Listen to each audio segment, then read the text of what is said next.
iyaka na'budu wa iyaka nasta'in. It is only you that we worship and serve, which means that yaka is an elimination, eradication for anything and everything. Anything and everything that down through history of the human being that he just gravitated to begin to start to worshiping things in the natural creation without having a knowledge and an understanding of those things, and even human beings. But it is elimination of all of those things. In the kalima, that Prophet Ibrahim, established in terms of La ilaha illallah, through his observation, scientific observation, in eliminating any and everything in the creation, even those big celestial bodies that can be very impressionable. But through scientific study, there was a scientific elimination of those things that actually he thought that could possibly be God. And then he came to the rational and logical conclusion that he should worship the one that has created that in everything in the creation. This is very important because establishing Tawheed, the oneness of God, also leads to the oneness of creation. And what Allah has created, he owns and he rules. He's the master of it, including his human creation and what the faculties that he's given the human creation and the ability to have an intellect, actually have a free will, and have the ability to obtain knowledge. And he's given this freedom to this creation. Then he also is the judge of this human creation in terms of how it has functioned in this creative purpose. I'm hoping that this is making sense. And, Brother Henry, I want to just say, I know you're a little under the weather and everything, but we want those of you who are listening now and who will be listening later, hopefully that you have your pen and you have a pad and you're taking notes.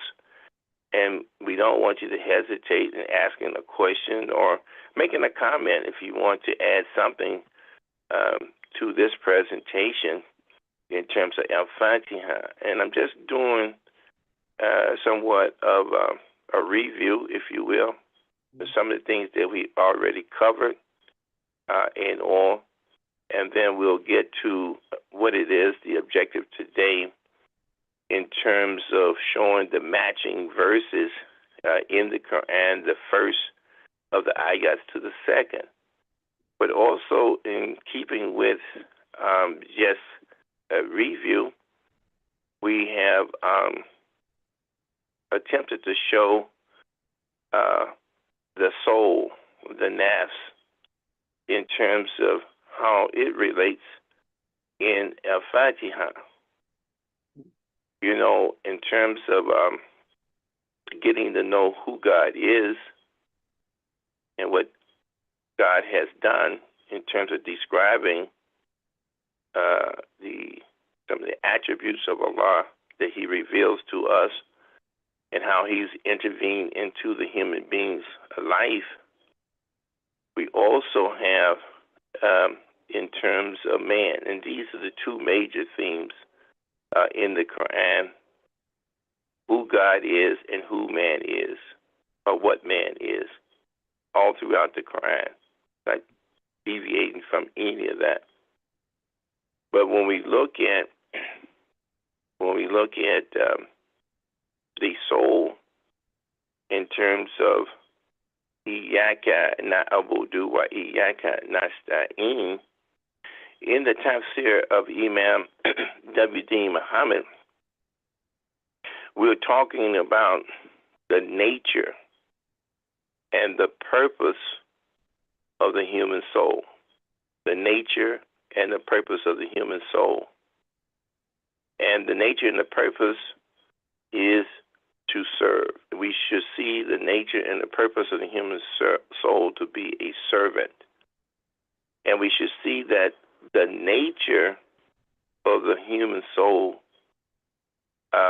in the urging of it, is to want to know who God is. So if we're taking notes, you really want to put that down. The nature of the human soul, the urging in the human soul is to want to know who God is. Who God is.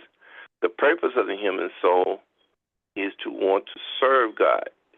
So, after you can't truly serve God until you know who God is. And these first three ayahs tell you who God is. So if we follow the natural progression of the ayahs, and the ayahs being the instructing signs in the Quran, after knowing that Allah is the most merciful benefactor and the most merciful redeemer, you understand? And this first mercy is found in Allah's natural creation.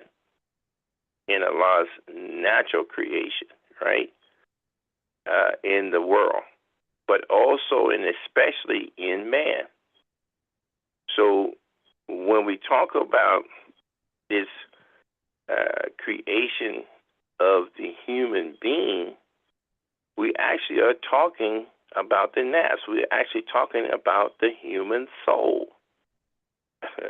The human soul, the original human soul, the natural human soul, before it has been influenced. This is very important. It's referred to as the ins.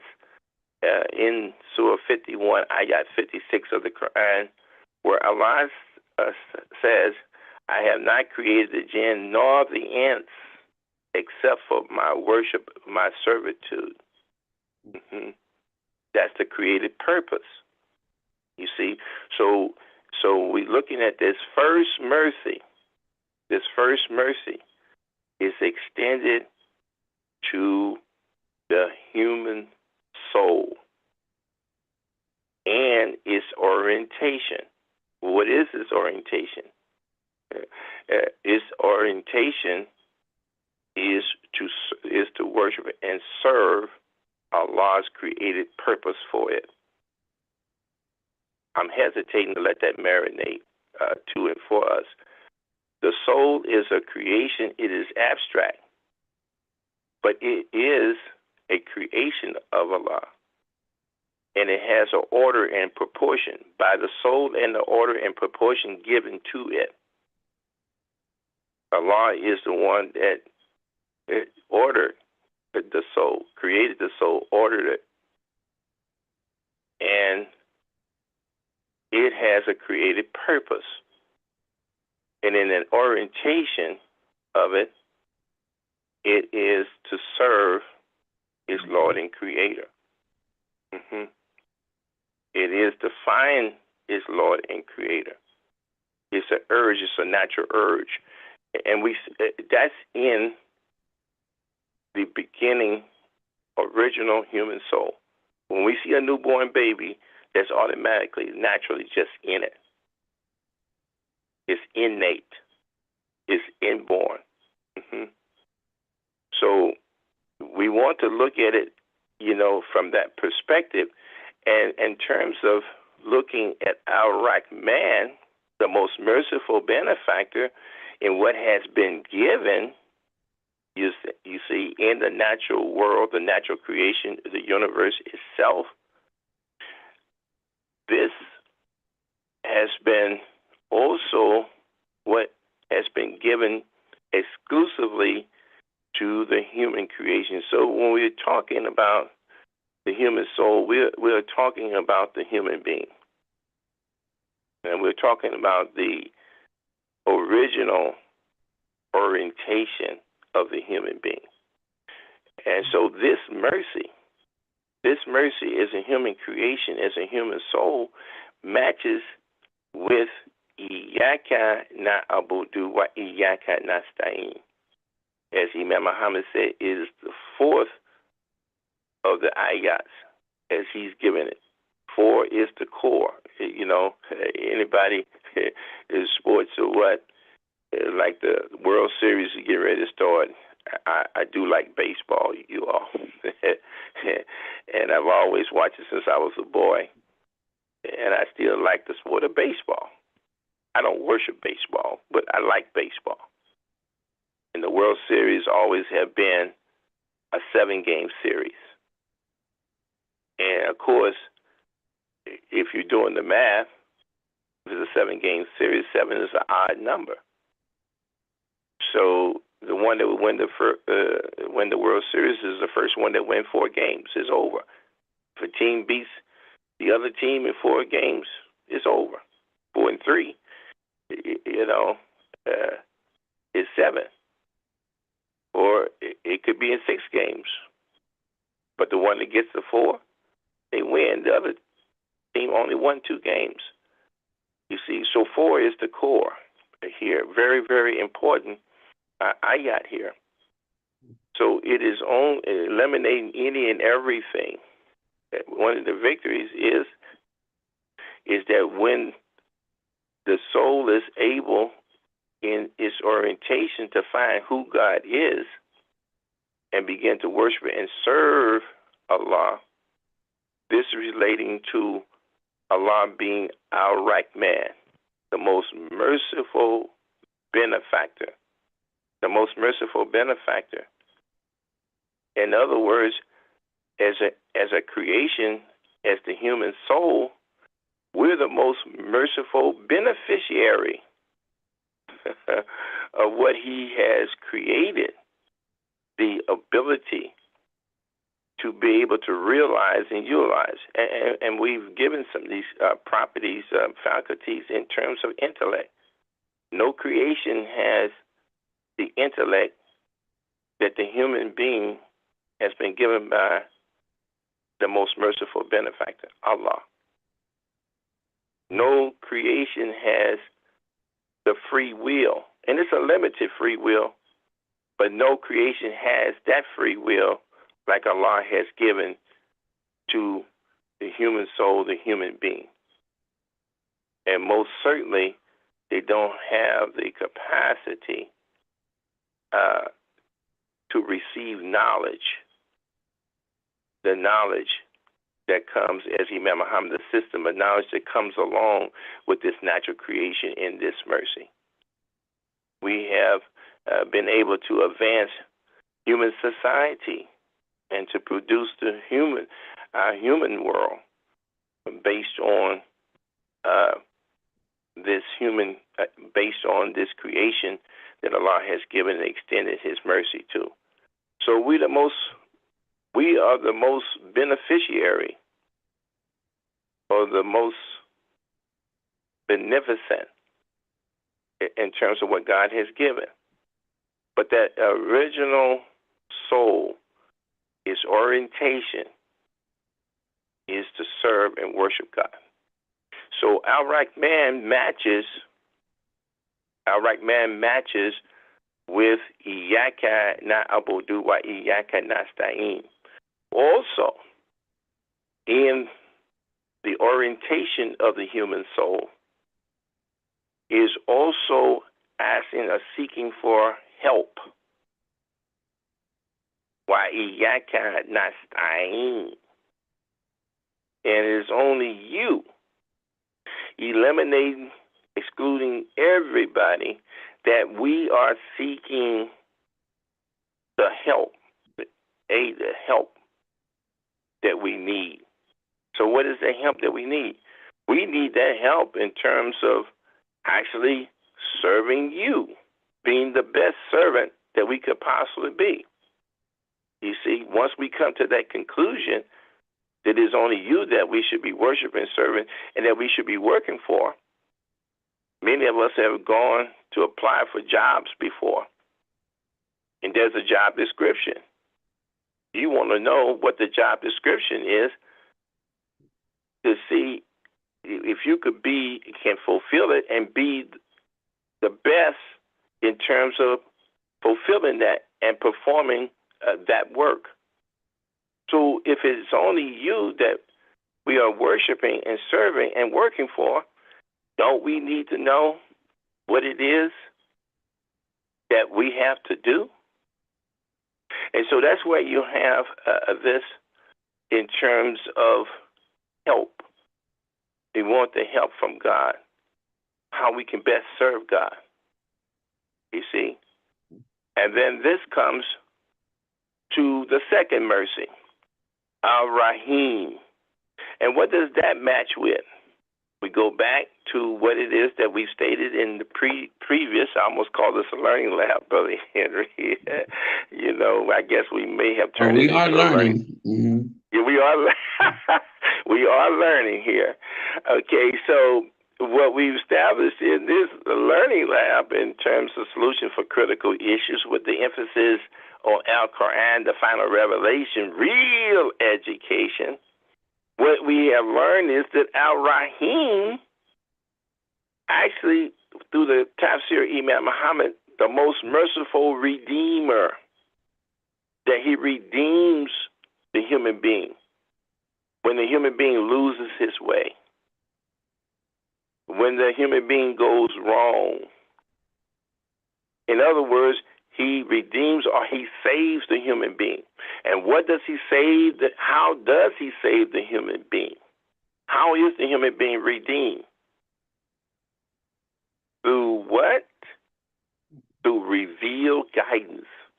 Revealed guidance. I'm going to say it again. Revealed guidance. So this Al-Rahim matches with Ihdina Siratal Mustaqim. And we are asking for guidance on what? The straight path. Now, this is very, very important, and I'm hoping that we're following the logic here in terms of the first ayats of Al-Fatiha, how it relates to the last ayats, or the three last ayats of the Quran in terms of who man is or what man is in terms of the choosing of paths. This is the first path that's mentioned in Al-Fatiha. After we know who God is, we want to be able to serve God, and we are seeking God's help. And so, Ihdina Siratal Mustaqim is saying and telling us the help that we need. What do we need to properly worship God and serve God and work for God? We need the guidance. And we need the guidance on the straight path. The straight path, you see. And so Al-Rahim refers to the fifth ayat, Ihdina Siratal Mustaqim. And also, Brother Henry and those who are listening, for just as a side point, that verse there makes Al-Fatiha a dua. Mm-hmm. Makes it a dua because now we're asking and requesting something. This is revelation, but there are many duas in the Quran, but as we stated before, these 7 verses are oft repeated verses in the Quran. So we could actually say that Al-Fatiha is the most often repeated dua. We inadvertently, probably unconsciously, or saying usually you don't open up a meeting that Muslims gather with an opening dua. Mm-hmm. And I would say most occasions it is the Al-Fatiha. Mm-hmm. Not yet Al-Fatiha. And sometimes even in the presentation, we'll at least say, I begin with Bismillah ar-Rahman ar-Rahim. That's the first ayat there. Or we might say, Alhamdulillah Rabbil Alameen. Second ayat that's there. And this is often said. And oftentimes, before we eat, we might just say Bismillah. Or we might say Bismillah ar-Rahman ar-Rahim. and we begin to proceed to eat. Or when we enter or exit our homes, or when we begin something, we may say Bismillah ar-Rahman ar-Rahim. So what I'm saying is that oftentimes we are saying it, but how conscious are we in terms of actually recognizing that we are repeating one or two verses, ayats in the Quran that's in Al-Fatiha? See, in that regard. So back to these matching verses. So now that's Ar-Rahim, where God redeems the human being. Adam slipped, but when he met with a word from his Lord, this is the mercy that was extended to Adam when he slipped. What do you mean he slipped? When he became unconscious of what Allah had given to him as a commandment in the garden. It's have a lot of significance. We're not going down that road today. But when he met with a word from his Lord, he became conscious and he repented. And he got back on the path. He got back with the guidance. So this eradicates and eliminates, as we have said in previous episodes on this Al-Fatiha, that Adam preceded Isa ibn Maryam. And so if we look in it in terms of, and from a historical context, you have to ask yourself the question that if, in fact, that many of my Christian brothers and sisters believe that Jesus Christ redeemed the human being or saved the human being by sacrificing his flesh, body, shedding his blood, what happened to those before him? No, Allah has always been the one to redeem and save man. And he saves man and redeems man with revealed guidance that we get from Scripture, even before the Quran. The guidance of God was in the Torah. The guidance of Allah was in the Injil, in the original script. And we know what had transpired with that. So the guidance was always from the very beginning with the first of the human beings and the first of the prophets, Adam, alayhi salam. You see? And then we look at now Rabbil Alameen. And we're saying that Rabbil Alameen is that Allah is the nourisher, sustainer, the guardian, the protector, but the evolver of the whole of his natural world, the whole of his natural creation, including man and especially man. This is where, in terms of evolving, this is a key word, evolving. The human creation also means to teach or to educate. This is what Brother Henry and I have been on, I think, probably going almost close to 2 months of it. It's not at least, it's at least about seven weeks, maybe going 8 weeks in terms of just Al-Fatiha itself. So the evolution, we're not talking about in terms of Darwin's theory. We're talking about a natural evolving as the human being was evolved from the natural world as Allah had designed it to, but also evolving of the human being in educating. What do you mean? Allah is the one that taught Adam the names and the nature of all things. He didn't just learn that on his own. Allah taught him, and he taught him through the first mercy. The mercy that that mercy is found in the natural creation. So you have to continue to remember. That's why I say it's better if you take notes. That first mercy is found in the natural creation that Allah has given to us, and especially in the human creation. That's a mercy.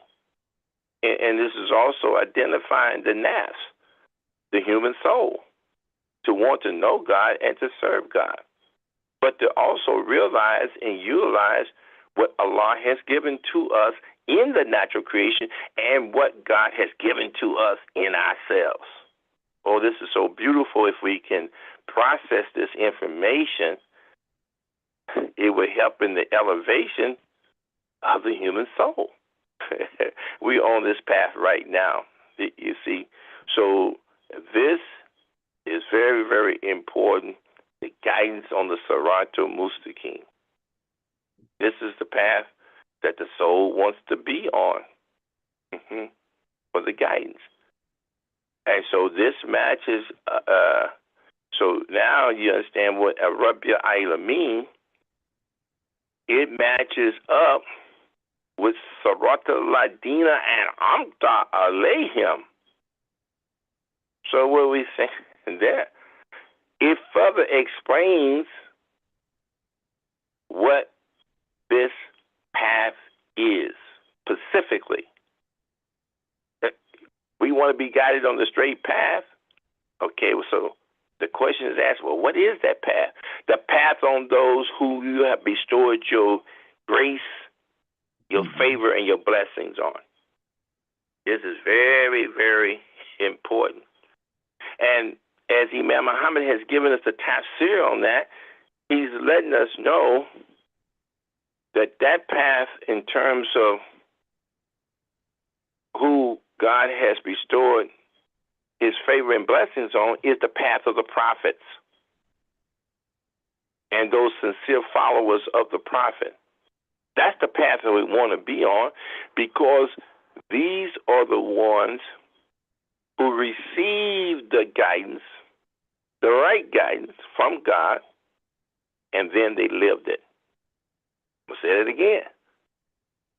So to be on the path of to be favored and blessed is to receive the guidance of Allah and then live it.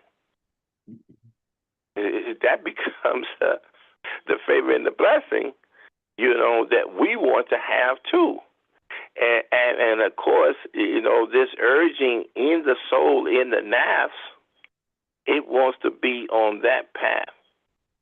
The prophets are prototypes of what human beings are supposed to be, and they also is the prototype of the type of soul that we ought to have. In seeking God and wanting to know God and to serve God and receiving this favor and blessing, but not deviating from that. So, Siratul Ladina and Amta Alayhim, it relates to Rabbil Alameen. Now remember, we want to use Rab here in terms of evolutionary process, not from like Darwinism and all those things that come from Darwin and all of this, but a natural evolving, going toward the creative purpose of the destiny for the human soul. Every human soul has a destiny, has a goal. And Allah repeats that throughout the Quran. We might, when we read it, we may overlook it or look over it or may not even know it. And your final goal is to Allah. I'm going to say it again. And your final goal is to Allah. One more time. Your final goal is to Allah. That is the destiny. To what God's will, creative purpose is. That's the destiny. That's what we trying to get to. You understand? To say that this has been a successful journey for the human soul. I'm hoping this is resonating with you. Hopefully, we'll get some feedback from some of you. In that regard.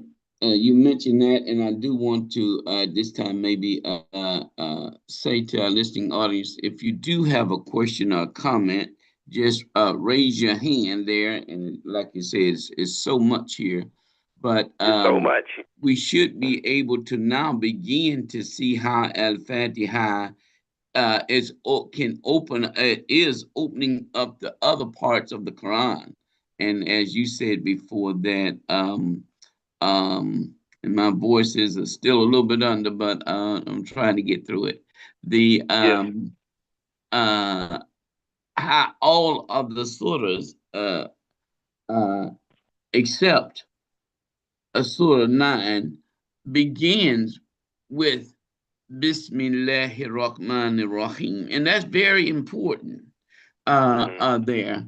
And we've discussed in the past why there, but that should be the first thing we, and as we reflect, as we're reading the other surahs and reflect back to the Bismillah ar-Rahman ar-Rahim, that's just the first. But as we get into it, we'll see how all of the other surahs, as you said, how Allah showed his mercy to Adam.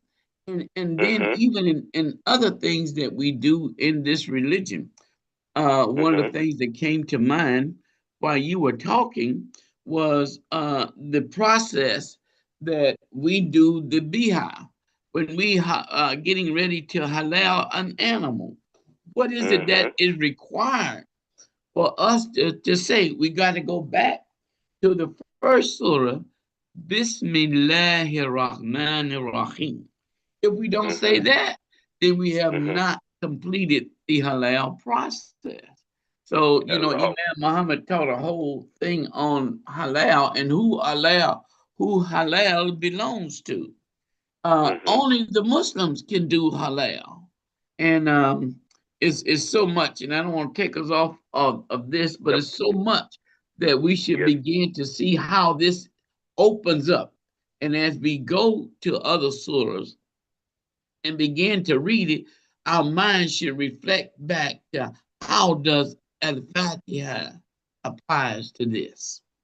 Yes, And sir. our Alhamdulillah. mind will be open to places that we never thought before. Yes, sir. Alhamdulillah. Thank you so much for that, brother, brother Henry. So and we're going to be going just to brother Henry's points, some very short points that he's making there. Um, when we leave our Fatiha, we won't really leave our Fatiha, but we're gonna. There's so many avenues in terms of education. And so, what we're giving here in terms of themes and subjects that's actually in the Quran, in Al Fatiha. So, everything that is talked about in the Quran is in Al Fatiha. So, this is what the objective is to first and foremost to let it be known, when we complete this, inshallah, God willing, depending on how well we've been able to articulate it and to make it clear, make it plain for all of us. And that's why we really just need your feedback. Even if you don't want to say anything, oh, okay, yes, you were very, very clear. This resonated with me. Oh, no, I have a question I want to ask. You see, in that regard. So it's like the feedback to help us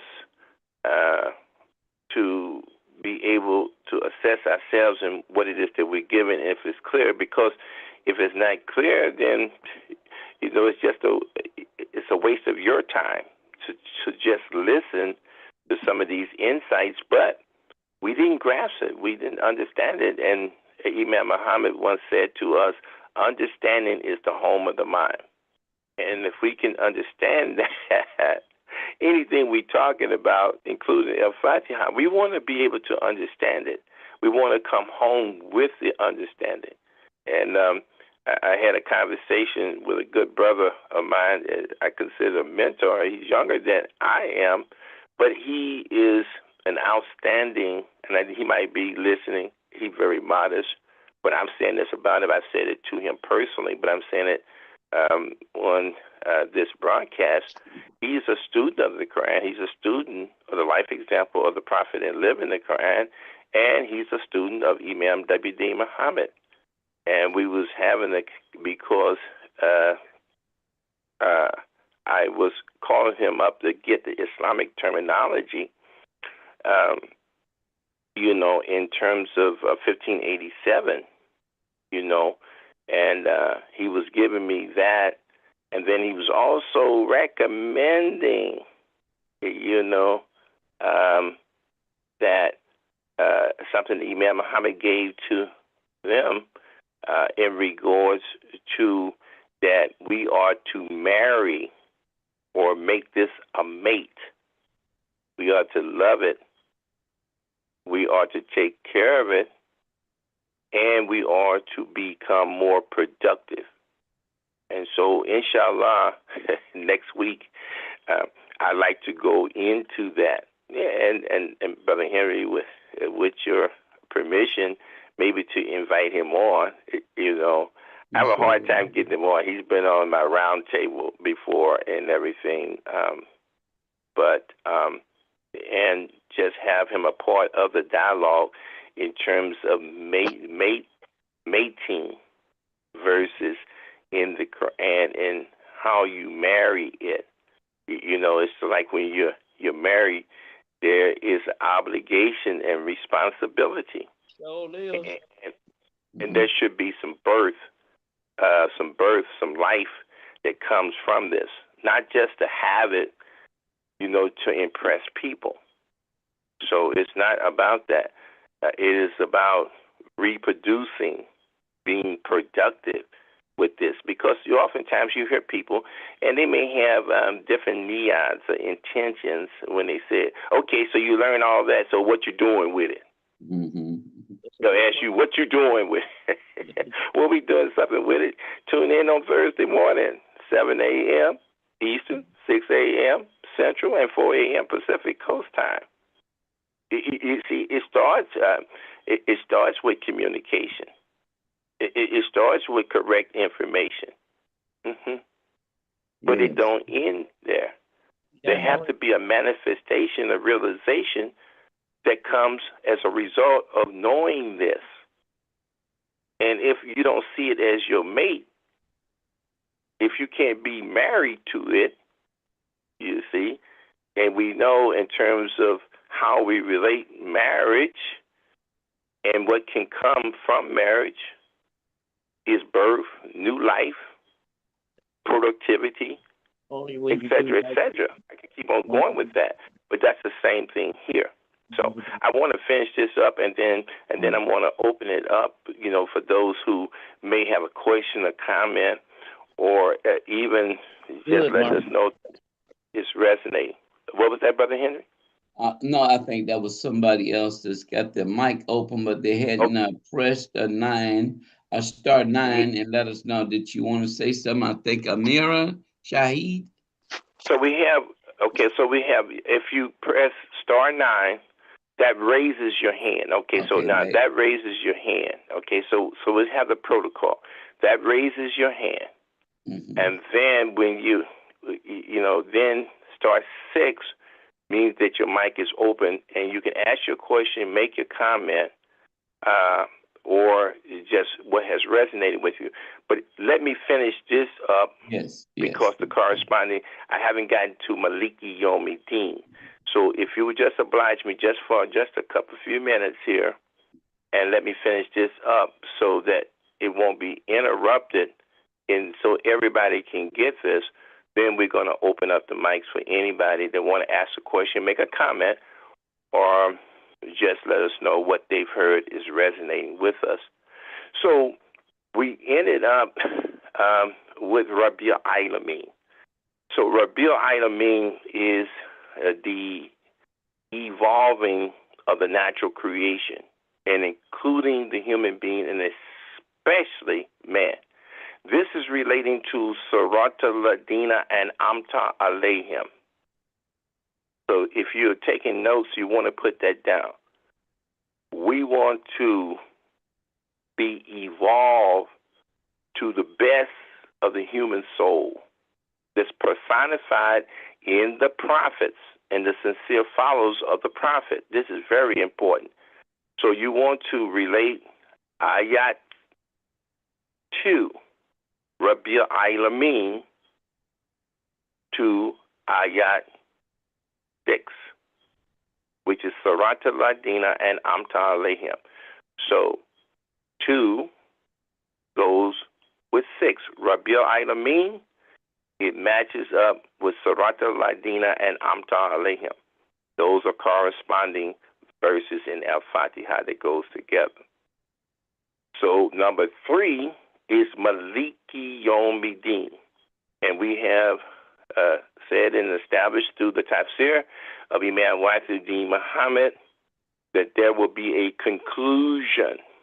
There will be a conclusion of this natural creation at some point in time by Allah's leave. And there will be a conclusion for his human creation.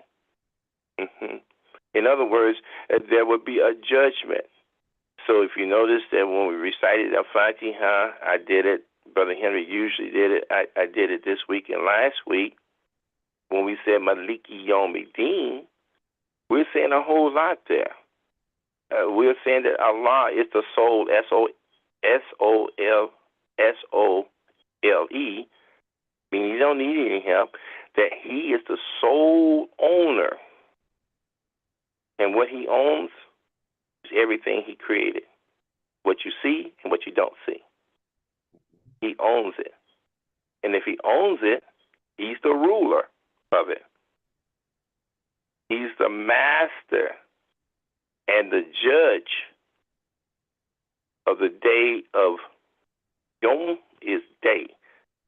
The day of the period of time in which he will judge his human creation, not the rest of creation. The rest of creation is in compliance with Allah's created purpose for it. The human being's been given the intellect, the freedom, and free will to make certain decisions and the capacity to gain knowledge. But also, he's been given that second mercy of guidance. And also, Rabbi Ilamin, in terms of evolving, where Allah has evolved this human creation and the nafs of the human soul in terms of educating it. All of these three things, the man has to be the human. I want to say just man, but that includes women too. The human will be judged on that. So this brings us to Maliki Yomidin. And this brings us to the 7th ayat in Al-Fatiha in matching verses. So after we say Salatul Ladina and Amta Alayhim, that's the path, the guidance on the path, the straight path that we want to be on, that the prophets become a model for that path, what it is that they did that we would have to do to be able to be successful, to be favored, to have the blessings that come along with that, because we wanted and accepted the guidance and direction in the life, and we lived it. And then it comes to Gairil Moldubi Wada Dolin. So we don't want to be on these two paths. These two paths, they will be judged.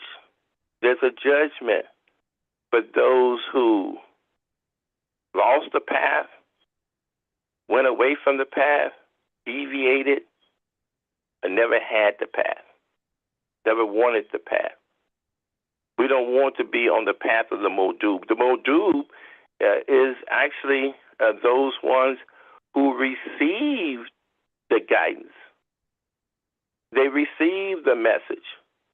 And you know, Allah says in the Quran, there's not been a nation in which a messenger was sent to. So we won't have any excuses in terms of, Allah, I didn't get the message. It never came to me. We won't say that because it's already in the Quran. We said Sadaqallahu al-Azim. Everything that Allah says in the Quran, surely Allah speaks the truth, whether we understand it or not. As believers, we're obligated to believe it. And then ask Allah, make dua to Allah that He bless us with understanding so that we can perform it.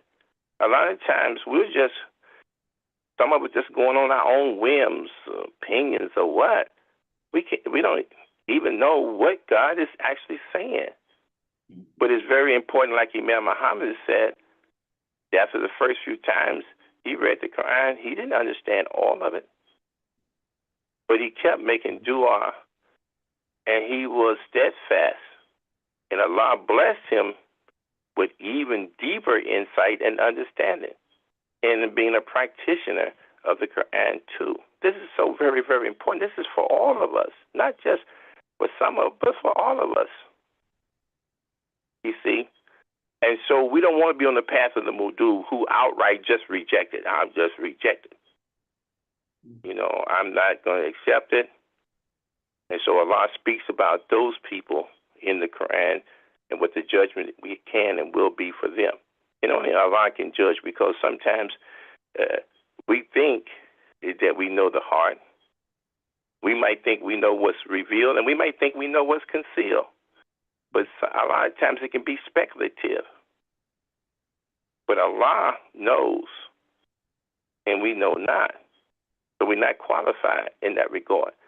But then there's the Darlene that had good intention, pure intention, good intention, but they missed the mark. No pun intended, but they missed the mark. They actually became, in other faith-based religions, the Gnostic, where they isolated themselves and thinking that they were properly serving and worshiping God just only in terms of the spiritual responsibility, but forgetting about that we're social beings with social needs that require material manifestation and all, that we have to be engaged in this life that Allah has created for us. Wow. And all. It's 6:57. Oh, 6:57. Okay. Oh, I'm sorry. I went too far. If we have a person with their hand up or what, quick question, we'll continue this next week. And I promise that if you have a question or comment and you're not able to get in, because I can't see, so I'm not making any excuses, but I just wasn't aware of the time, and I do apologize for that. But hopefully this resonates with everybody. Star 9 raises your hand. Star 6, quick question or comment, because we got to make room for our brother Imam Adam Beyah, his time, and we want to respect that. Brother Henry. Assalamu alaikum. Alaikum assalam. This is Sister Miriam, Mark Shaheed. When you called my name earlier, Brother Henry, I didn't know my mic was open because I have it on mute, at least the sign that says mute. But I was just really, when you heard me, I was really bearing witness to what was being said. This being a premier conversation, noteworthy.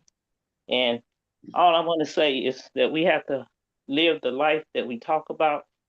And I heard a lot in this conversation that resonated with me and probably with many other people. And really, we live to learn. We should be lifelong learners. We make mistakes in our life. All of us do, but we always ask Allah for the light of understanding. And when we interact with each other, especially as believers, we want to always feel that what we hear and see of our brothers and sisters to be authentic. And that way we can engage with them on the way that Allah intended for us to engage with each other. This has really been a really, really, really good conversation. You all should put it on a CD. Really, I'm serious. You should put this like a series on a CD, because it needs to be distributed. It's so much to learn. It's so much to learn that we don't. Amira, it's 8 o'clock.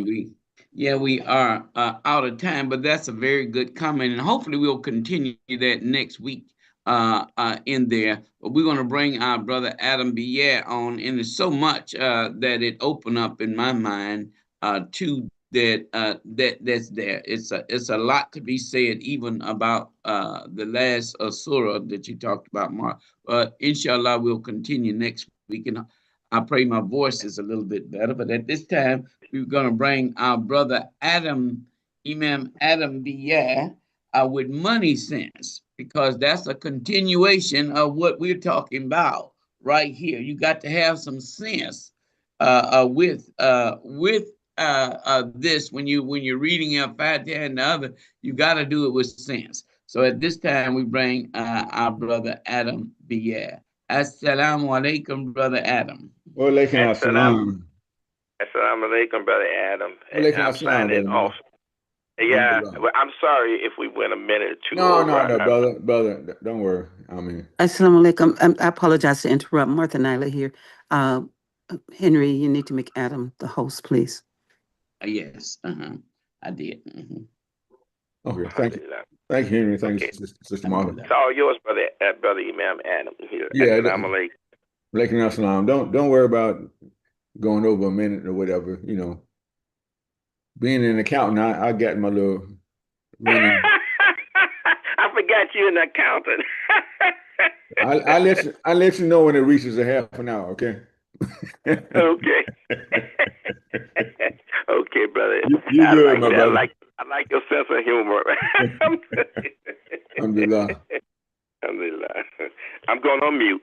Okay, alhamdulillah. And I'm gonna open up with the Quran, if I could, inshallah.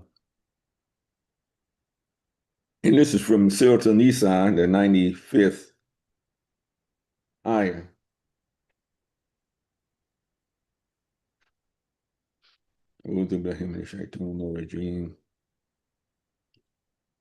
Bismillahir Rahmanir Rahim. لا يستوي القائدون من المؤمنين غير أولي الضرر والمجاهدون في سبيل الله مجاهدون في سبيل الله بأموالهم وأنفسهم فضل الله مجاهدين بأموالهم وأنفسهم على قائدين درجة وكلا وعد الله الحسنى وفضل الله المجاهدين على قائدين أجرا عظيما صدق الله العظيم. In the translation that's given by Abdullah Yusuf Ali, with Allah's name, the merciful benefactor, the merciful redeemer. Not equal are those believers who sit at home and receive no hurt, and those who strive and fight in the cause of Allah with their goods and their persons. Allah has granted a great high to those who strive and fight with their goods and persons, and those who sit at home. Unto all in faith hath Allah promised good, but those who strive and fight hath He distinguished above those who sit at home by a great reward. Sadaqallahu al-Azim. Allah speaks the truth, and surely Allah's words are true. Alhamdulillahi Rabbil Alameen. It has been very interesting, I guess, for sake of a good term, week with the news that has been shared. My aunt used to always say there's never a dull moment. And if you're paying attention to what's going on, I'm sure that she would know that what she used to always say is really coming to pass. But I wanted to just talk about some current occurrences. You probably caught it through, maybe some of you are getting it through social media, maybe some listen to some of the news networks that don't mind putting things out there in the public and not feeling that they would get in trouble. Those networks are coming far and few between. They talk about the safe stuff because they don't want to have to be sued by the suing chief. I mean, SUER in chief. I guess can be considered the sewer in chief also. SEWER in chief. But anyway. And you know that the Justice Department have, through their efforts, extorted money from many of the networks, so they're being safe. So it's been kind of interesting. Now you know that he's on the road. Now he's suing the taxpayers. $230 million. Because of the things that he went through, being indicted and things of that nature. So he's suing us for pain and suffering. During the time when there's presently a government shutdown, and there are many people that are going to go without a paycheck. I think there's some that's do a paycheck this week. They're not going to get it. So we're going through all kind of stuff, you know. So it's a lot of things are hitting the news spread, news cycle. And I think what's happening, people are just tuning it out, the American public. I mean, it's getting to the point when if I go to a particular network and they start talking about certain things, I have a tendency to, I don't even want to hear this today. You know, I don't even want to hear this. I don't even want to check it out. Give myself a break. And I know there might be many like that. But the reality is there are a lot of things we can't tune out. There are still things that we need to speak up about or do something about it. I was on I'm sorry, let me cut my video on. Okay, there you go. I was on social media, I was on Facebook, and I saw a post by Imam Tariq El-Amin. He was a guest on the show, I think a couple of weeks ago. And he put a post up, and when I read it, I said that to me that was on point. I enjoyed it. I enjoyed what he put on there. In terms of, we don't live in a city where I can't say that because there's a lot of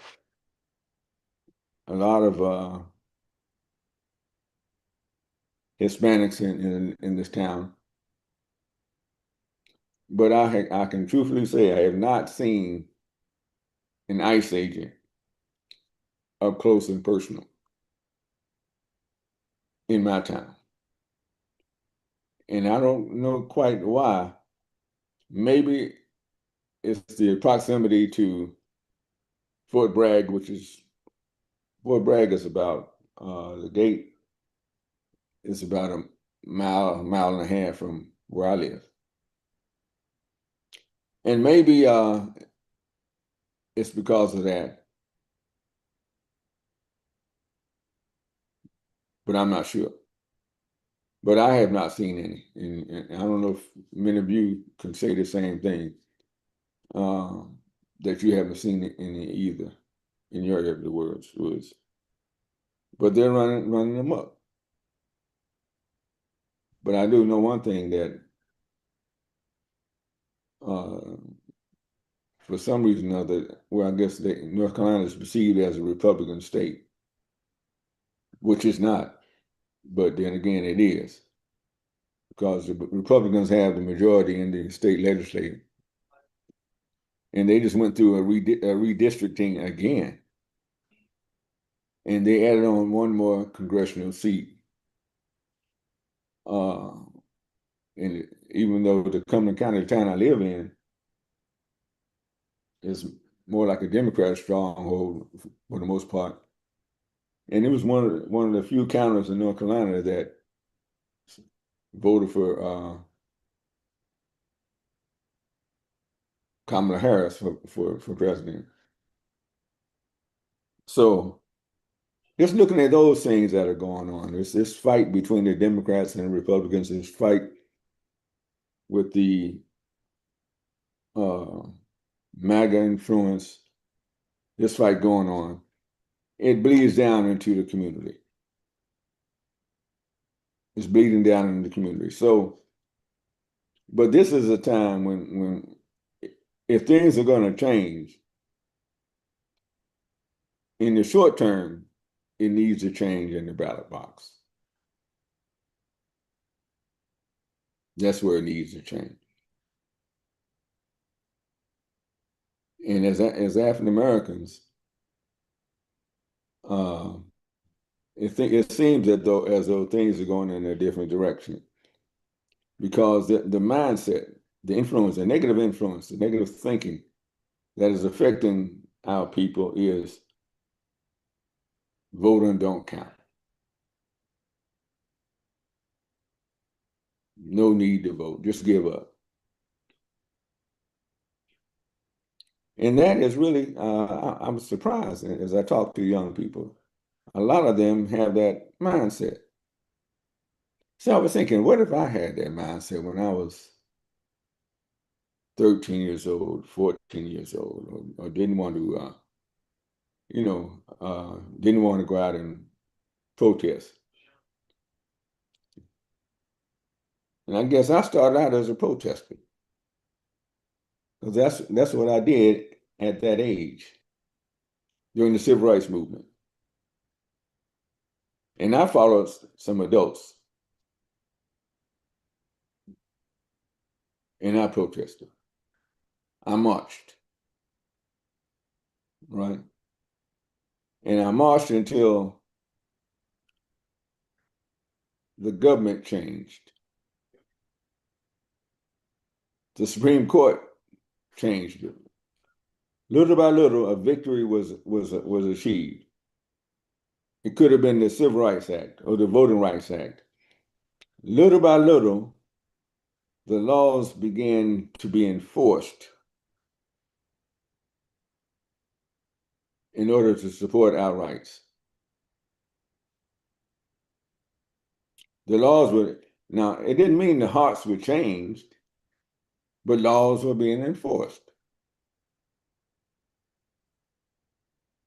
And we as a people began living our life in America, thinking that those changes were permanent. We thought that.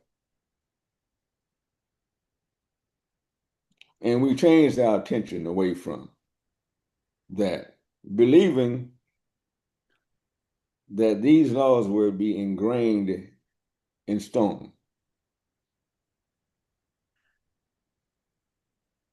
That these were the new laws of the new Constitution. And what we are seeing today is an erosion of that myth. That's what we're seeing today, an erosion of that, where they're changing back. First, not just changing, they're attacking the institutions that brought about those changes and protected them. And they're going after those institutions. Anything that had anything to do with treating the second-class citizen known as African Americans, or second-class citizen known as Negroes. Just wiping it away before our eyes.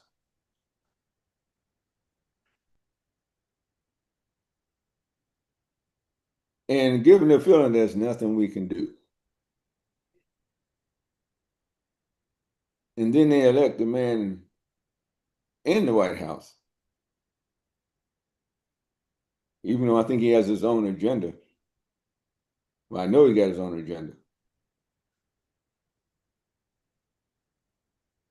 But his supporters don't see the detriment of his agenda, or don't see the self-servingness of his agenda.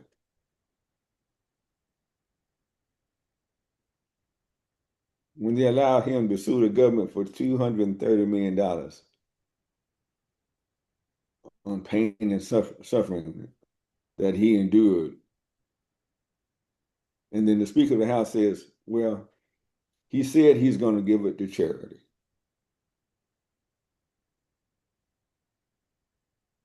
And they believe it, and they're not going to do anything about it. So, and then you look at how they're attacking the institution. The Department of Education is under attack.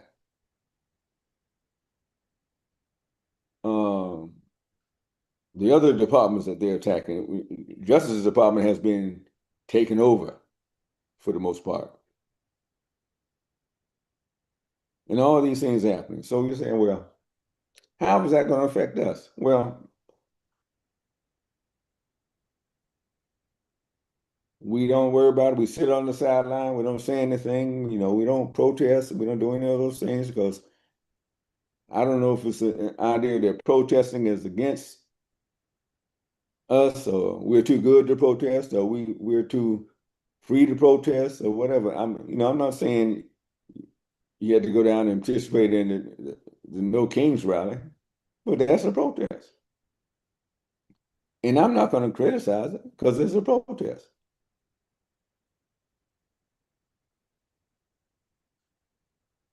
And it's something that can be done. All right. But the major networks, for the most part, didn't cover it. Right? Oh, that's just the left wing people. Oh, that's just the LGBT community out there protesting. Or that's just the communists or the anarchists. They're out there protesting. No, those are regular, everyday Americans protesting. But I can't go out there and protest because I might walk beside an LGBT community guy. And the law's going to condemn me to hell if I'm seen marching with an LGBT person.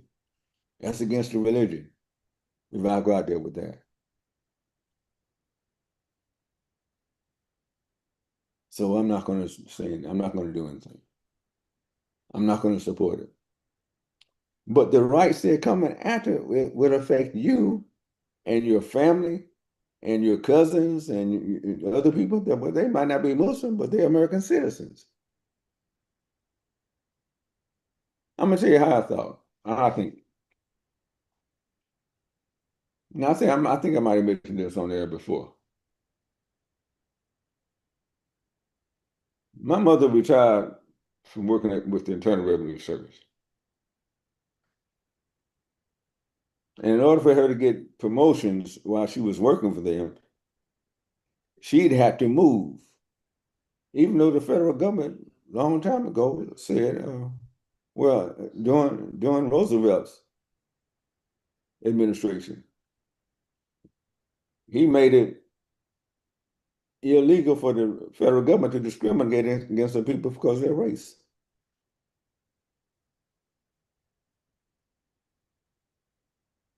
Right? So that's been there a long time.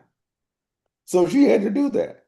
And she ended up retiring. But when she retired, her last move, she moved to Holtzville, well, in the Holtzville, New York area, out on Long Island, and that's where she went before she retired.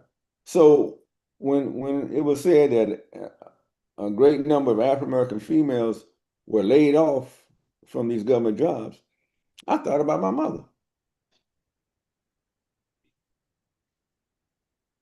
And I thought about other people's mothers or grandmothers or aunts. Why wouldn't I say something about that? Because they did it to my mother. That's how personally I took it. Anyway, I see Michael's hand up. I'm gonna bring you on in, brother, because I'm going.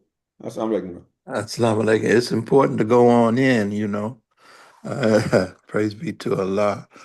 Now's the time for all good men and women to come to the aid of truth, righteousness, and especially this country and how and how we are able to live under the form of government that was established, in spite of the fact that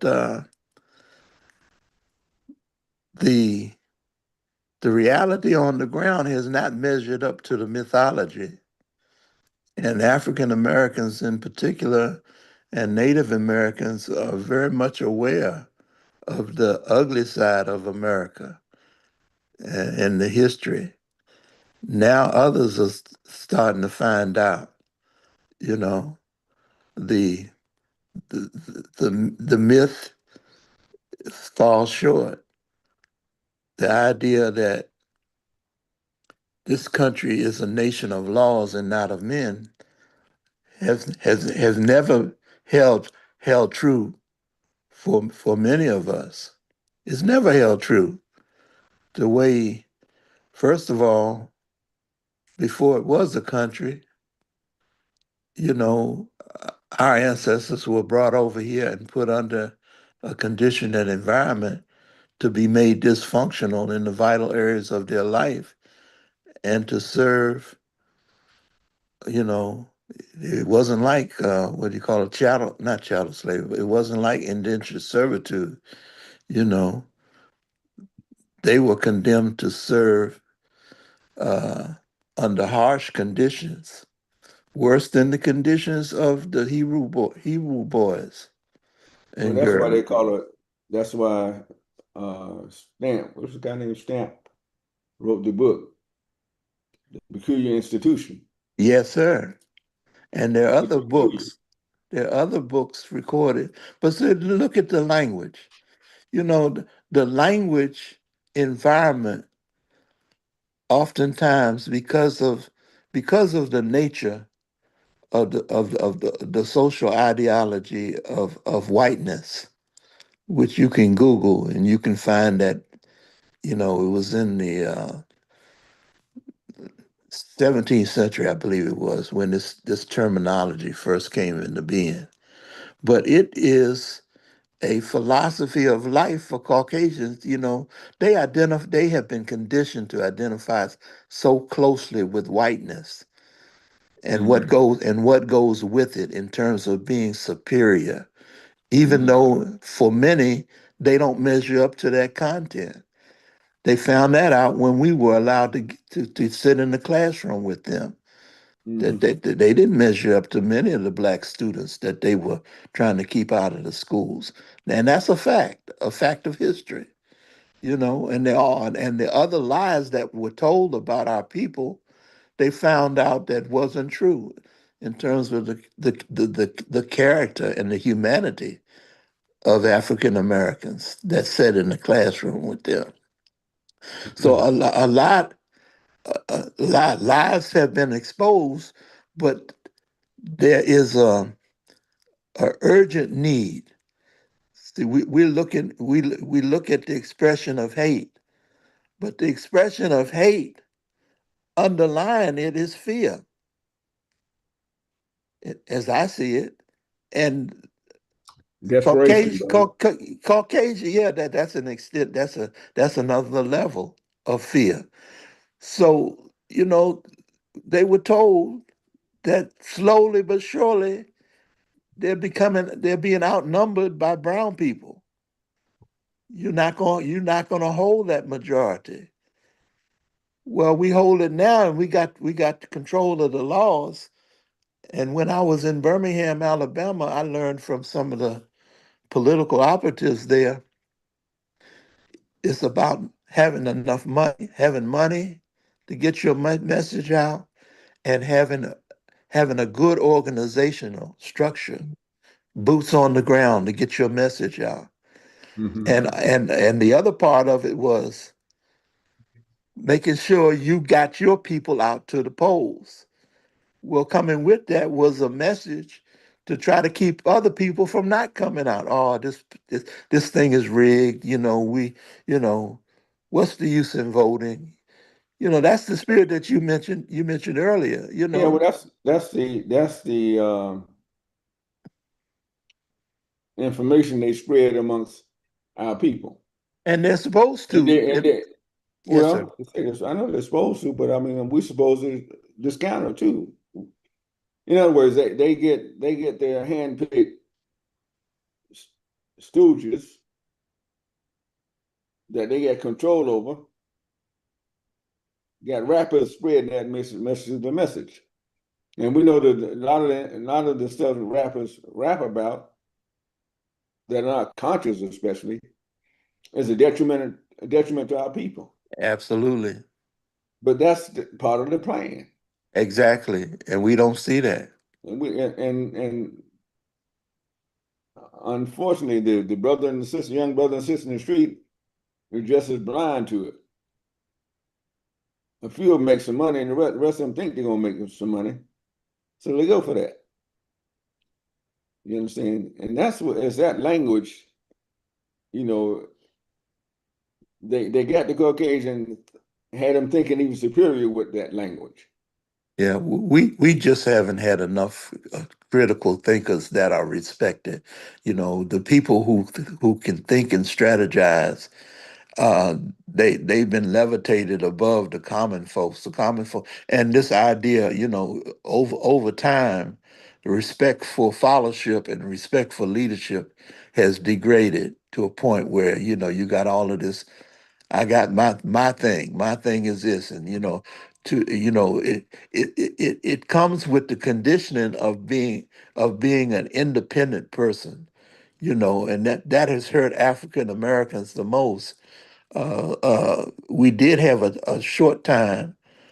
We've had periods of time where we respected leadership and the need to follow leadership, but that has been eroded. I saw it in Birmingham, man. We had a majority city council with black mayor, but the mindset of the leadership was a mindset of what my friend Richard Finley called, these are a bunch of Negro managers. They managing resources. Well, something especially I tell the crew right here in Cumberland County. First thing I tell the brother or sister that's one of office, we can't do what we think the Caucasian does. That's true. As soon as they come in office, they're our candidate. Yeah. About 6 months later, they become their candidate. Yeah, they go to church, So ask for the vote. we ain't got no money. That's not real. They give money. We don't support our people, our candidates, and guess who can support them? At a But fraction of the cost that they support white candidates. I think it's deeper than that because it seems the more traditional education that African Americans get, the more the spirit of working towards a better day, and they don't believe that God can save us. That's what that's the observation. So since God can't save the group, I'm just going to get with my buddies, my frat friends, my soror friends. Maybe we can, strategize. But as far as the people, the group being saved, they don't believe it. Well, they end up They're very cynical. they end up trying to satisfy their buddies and make sure their buddies benefit from it. Well, that's what I'm saying. I know, yeah. And to the extent of our people, it could becoming a people thing, and it's because a lot of our people are just under the spell of this popular culture, I agree. and the leaders probably think that there's not a lot we can do, so they give up. Yeah, but I started to come in this way, but I believe, I don't only believe, I know that Scripture as well as the history tells us, about how God is moving and how the spirit in the human being is moving to come out of this conditioning that the masses have fallen under. And well, the Bible and the Quran give it this way in terms of an individual. Gideon in the Holy Bible and Talut in the Quran, Mhm. and the principle is God is with a small group to Yeah, make them successful in overcoming tyranny. right. And the time is perfect right now for the small group to advance and distinguish themselves. But Got we have to be another hand up, suitable. brother. I'm gonna go We to. okay, well we got to be suitable, jadara, and that means being suitable and appropriate to receive that help. Thank you. Alhamdulillah. Thank you, bro. All right, Sister Kalita, you have your hand up. Yes, assalamu alaikum, Imam Adam. Breaking up Islam. Wanted to reference the story about the elephants who were conditioned to only go so far. Um, and after a while, all they had to do is put a string on the elephant, which they could easily pop and break away from. But because they had been conditioned to only go so far, they were not able to move past that. And so I wanted to make it a simile with us as African Americans in reference to politics and government. And I think you were referencing the voting situation where people are saying, well, it's rigged anyway. And some of that is true. Some of that is true. We know that they haven't been honest with us. But when we have our own resources, I think many of us will have more faith. Because to me, it's like dependent on the person who's going to, they may flip anytime. We don't have any stability in them, any in the government right now. We've had some good presidents, but right now we don't have one we can really trust that will be doing things in our best interests. So people don't really want to put all their eggs in that basket. They're looking for ulterior solutions because it just doesn't seem wise when somebody's showing you something, believe them. That our experiences in this country have been consistent, and we have to find another way, another hope, another way than look into our government for what we need. I know that's the way the world's set up, and I know we deserve it. I know we put money into the system as well. However, the solution that I believe will be more effective is us having our own government, our own establishments, and the four birds: business, culture, education, and government that we control. We're not looking for the government to fund everything because when they fund, they dictate. And then when things get out of hand, if they're scared that is the browning of America is going to happen, we get COVID. We have to look beyond what's in the news and look at things as what they are. We believe that that was created in a lab, and it was aimed for certain blood types and certain things to react a certain way to it. And Well, so see, we just have to pay attention to Allah signs. And yes, assalamu alaikum. yeah, I mean,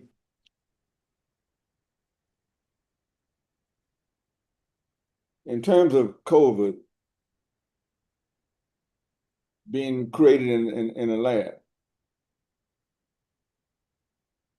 That to me brings more doubt in the system. And I don't know if it was or not. I know a lot of people died for whatever reason. But we're in a country that has a governmental system. And I don't see anywhere in America where you can come up with a separate system in America. Like if you're talking about moving to another geographical area, right, but you can't have a separate government here without going to a civil war. And that's what it's going to take. And I'm just not so convinced that we haven't done everything we can do in the current system. And if this You're right. If this don't work, it's a civil war. I mean, it's going to be anarchy, and which is the way certain actions want to have. They want to have anarchy. So I don't, personally speaking, I don't go out in the public, especially around our people, and talk about a separate government. Especially when we haven't done everything we can do in the current situation. And I do find not only do I fight MAGA Republicans, I fight Democrats in this regard. Because there's the same type of, there's one transcending quality that they both have, is they white. You understand?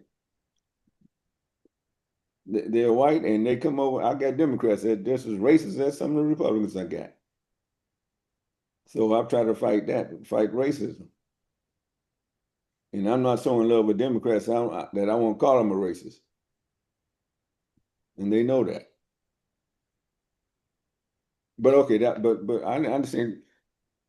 If we can organize here in America, and we can, if we can organize in the current system, and we don't have to talk about creating a new system. We just need to do it.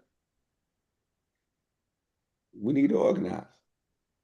We need to be together. But because the Caucasians know that we're not together as a people, he's always playing one of us against another. And that's our personal problem as a people we got to deal with. And that's just the way I see it. But I think we're both right in a sense. But it's just how do we intelligently approach those things and come up with something that can help us. And that's what we're not doing. All right, we got another hand up. We got Brother Ishmael. Assalamu alaikum. Alaikum assalam. And I agree with you. We can't have a new government, but we can have our own cultural government that, that involves us being able to take care of ourselves and not rely on the government as much. So I do believe in that. And I think that's what, let me hold on one second. Sister Khalil. Yes, sir. That's what I was. Were you talking about what Brother Ishmael just said? Yes. Okay. So y'all saying the same thing. Yes. I agree. Yeah. I wanted to clarify it because I get people all the time talking about we need to get our own government. We got to explain that, how that's going to work. But now I understand it. Go ahead, Brother Ishmael. Yes, sir. And then the second thing I want to talk about real quick is that No Kings rally they had this past weekend. Mm-hmm. And people were noticing how it wasn't a lot of African Americans or Hispanics out there. Right. And I don't know if that was by design. And some people were imploring us to go out there. We should have been out there, and I could see that side. Me personally, I've never had a protesting spirit. I'm more about promotion. But on the other end, by us not being out there, it allowed media to see their own people mostly out there protesting. A lot of times we've been saying we're gonna sit this one out. We've been protesting, so I'm thinking that some people use that as a strategic way to show, okay, it's not us, it's your own people that are not liking what's going on. And by us not being out there, the media or the administration doesn't have a chance to point to the thugs that are out there doing things. So I can see both sides on being out there and not being out there. So that's my quick comment. Thank you. All right. Thank you, brother. Brother Mike, you can put your hand back up. Yes, sir. Yeah, you know, we for the most part, the strategic thinkers that we have in the Association of Imam Wahdi Muhammad, we've not given proper consideration to the strategic thinking of the leader, W.D. Muhammad, in my opinion. When Imam Muhammad first came into office, he addressed the need in our soul for being responsible for community life. And he described in those early years a mindset that wanted to disrupt the constitutional democratic republic that we have established. He talked about that, and he even demonstrated, you know, in a very visual way, you know, in one of the meetings, holding up the American flag. But again, you know, he also described America the beautiful and America the ugly. Yeah. You know, and so he even talked about some of the sociology in America the ugly. When you look at the history of Europe, you know, 100 Years' War, the War of the Roses, on and on. The French and the English and the Spanish fighting one another over here for territory. You know, so you know he very specifically laid out, you know, certain things in terms of how we should address, even in terms of these powerful forces not considering how their moves would affect the poor common man and woman. He pointed to in the Quran uh, the prophet and king Solomon being on the move with his army against another force. And, you know, Solomon in the Bible is connected with the ants, you know, a very socialized group of insects. So he talked about how in the Quran the ant cries out to his ant people, get into your homes. And then he interpreted that in terms of how common men and women should respond to these huge forces that are affecting our lives. We have to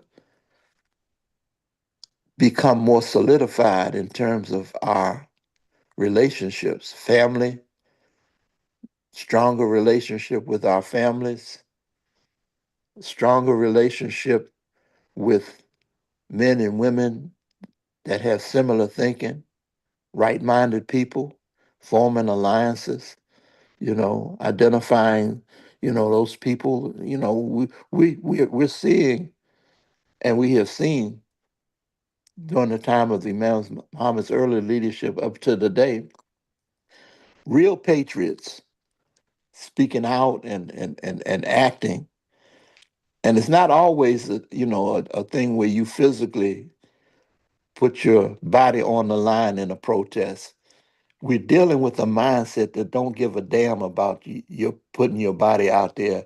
I don't care what the numbers are. They don't care because they don't respect the common people's ability to make changes, to be unified for that kind of real change. We had a strategy under the Honorable Elijah Muhammad where we prepared for a period of difficulty. We had 50-pound bags of beans. We had boiled water. You know, we were prepared for a social event that may disrupt things. You know, like we saw during COVID. People will Yeah, run. Excuse me. Go ahead. we also didn't protest. Well, we did, but it was a No, different kind of protest. no, we didn't. We said we don't join the dead. I'm telling you what I'm seeing. You I know, understand. the protest was holding back from voting. We didn't vote. That's not We a had protest. I think it is because Oh, it's not a well, it's not a people protest. It's not a public protest. well, there are different kinds of protests. Didn't nobody know we were holding that back from voting? So, but even in that, it seems that we are still in that mode. Are we still under the Nation of Islam teachings? No, But we're acting as though we are. I don't think so. It's my opinion, brother. Tell me how. I understand. Well, if we don't vote now, we didn't vote then. If we don't go out in public protest because we say we don't join the dead, too many of us are doing it now. What's the difference? The state of mind. I don't understand state of mind. I'm looking at Well, action. I'm going What's to the tell you. difference? I'm going to tell you the difference. You know, Yeah, it's there's a not. state. There's a I can't say conscious. a state of mind if the actions are the same. Well, if you let me tell you, I tell you. Go ahead. The state of mind is following leadership. We're not doing that. We're doing my thing as an individual. Is The that a state good of thing? no, it's not. Okay, all right. No, following leadership is the only way. You know, the Asians and everybody, Asians, Caucasians, the Latinos, all of them are following a strategy. You don't have a strategy to follow. Exactly, and that's part of a big part Okay. of the problem. Okay, so basically I'm saying the same thing you're saying. Well, there's a little nuance there. If your actions are the same, if your actions are the same as it was when someone who was following leadership and the strategy, we haven't changed our strategy, but our leadership has changed. Well, there So was we're more. stuck. So we're There was stuck in the more. past. There was more to the strategy. For instance, I'm not talking about the strategy. This is what I'm saying now. the I'm leader. saying the results of the strategy are the same as they was when we was following leadership. I don't agree. I don't. I really. I don't agree because the strategy went beyond the things that are just mentioned. The leader knowing the mindset of the opposition, boldly said, "Look, you need to give us compensation. You need to give us some states of our own." Now he knew that wasn't going to Well, happen. he said that. Amen. Muhammad said he said that. He said he knew he wasn't going to do that. It was strategic. I understand that, but Another part of the strategy was the this is what I'm farmland. saying. The But farmland. I'm not talking about the strategy of Donald Ras Muhammad. I'm saying one thing. If there are people that are doing the same thing that the people who follow Elijah Muhammad are doing, yet they said they follow new leadership, I don't see the difference. These folks ain't following leadership, We know and that. Well, I said they say. I know they're not following leadership. Listen to what I'm saying now. yeah. Anyway, let's go. I got nothing. Well, I got a new hand up. I got a new hand. what about Let the me go to it. farmland? The farmland and the Let, let, productivity part. let me go to the. I didn't say they were following everything. Let's go to new caller. We got another caller up here. Yeah, area code 251404. Assalamu alaikum. Assalamu alaikum, Brother Adam. Little host there today, but very, very interesting topic that need to be explored more on that, on the state, especially the state of the Union or the state of the African American Union. You know, when we talk about strategies and marching, we're gonna have differences there, and it's okay. The differences are okay. We can go back and look at the history, especially during the Dr. King time there, and they marched. But where the greatest results came about was not necessarily from the marches. It had a strategy, and it did show the world how hypocritical that the United States was saying one thing but actually doing another. So Right. it was successful in that area. But when they got to the Rosa Parks boycott economically, and this is where the strategies have to come into, because we have to look at what kind of results that we want from whatever strategies we come up with. And with that economic, because at the time they're in Montgomery, Alabama, and them sitting out for over a year there, they realized that, hey, we are over 70% of the passengers on here, and we don't have the rights of one person of a different color. We got to always get up. Even if we fill the bus up, they would probably put some of us off. But anyway, we got to have a strategy that gives us the results that we want. Economic power in this country seems to be a big force to reckon with. And we just saw little clips of that not long ago with the firing of the comedian. It still works. So, but we got a lot of work to do to get to the stages that we're talking about. And until we start talking to each other and working with each other, then that type of leadership I don't see coming about. You know, Imam had a whole series on the need for leadership there. That still is relevant today because we didn't follow it then. I know one of the brothers come on and he says, the Imam Muhammad says 70% of the imams did not support him. Well, guess what? 70% of the so-called Muslims who say they followed him didn't support him. Because he come back and say, hey, he don't get the support that his father got. So that ain't all imams. That's all of us. And we got to start taking that self, instead of looking for the fault in others, we got to see it in ourselves and make that type of improvement and see how we can come together to effect some changes. And what method that we used to say, what method that we will use about going about this. So I just wanted to add that to the conversation, give us something to think about. But these are some good comments, and we just have to watch each other to make sure that, yeah, I may agree with 90% of you say, but let's not just argue over the 10% I don't.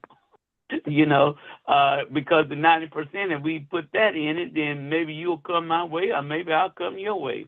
So that's the spirit, I think, that we got to have in order to effect these changes. Assalamu alaikum. Alaikum assalam. And well,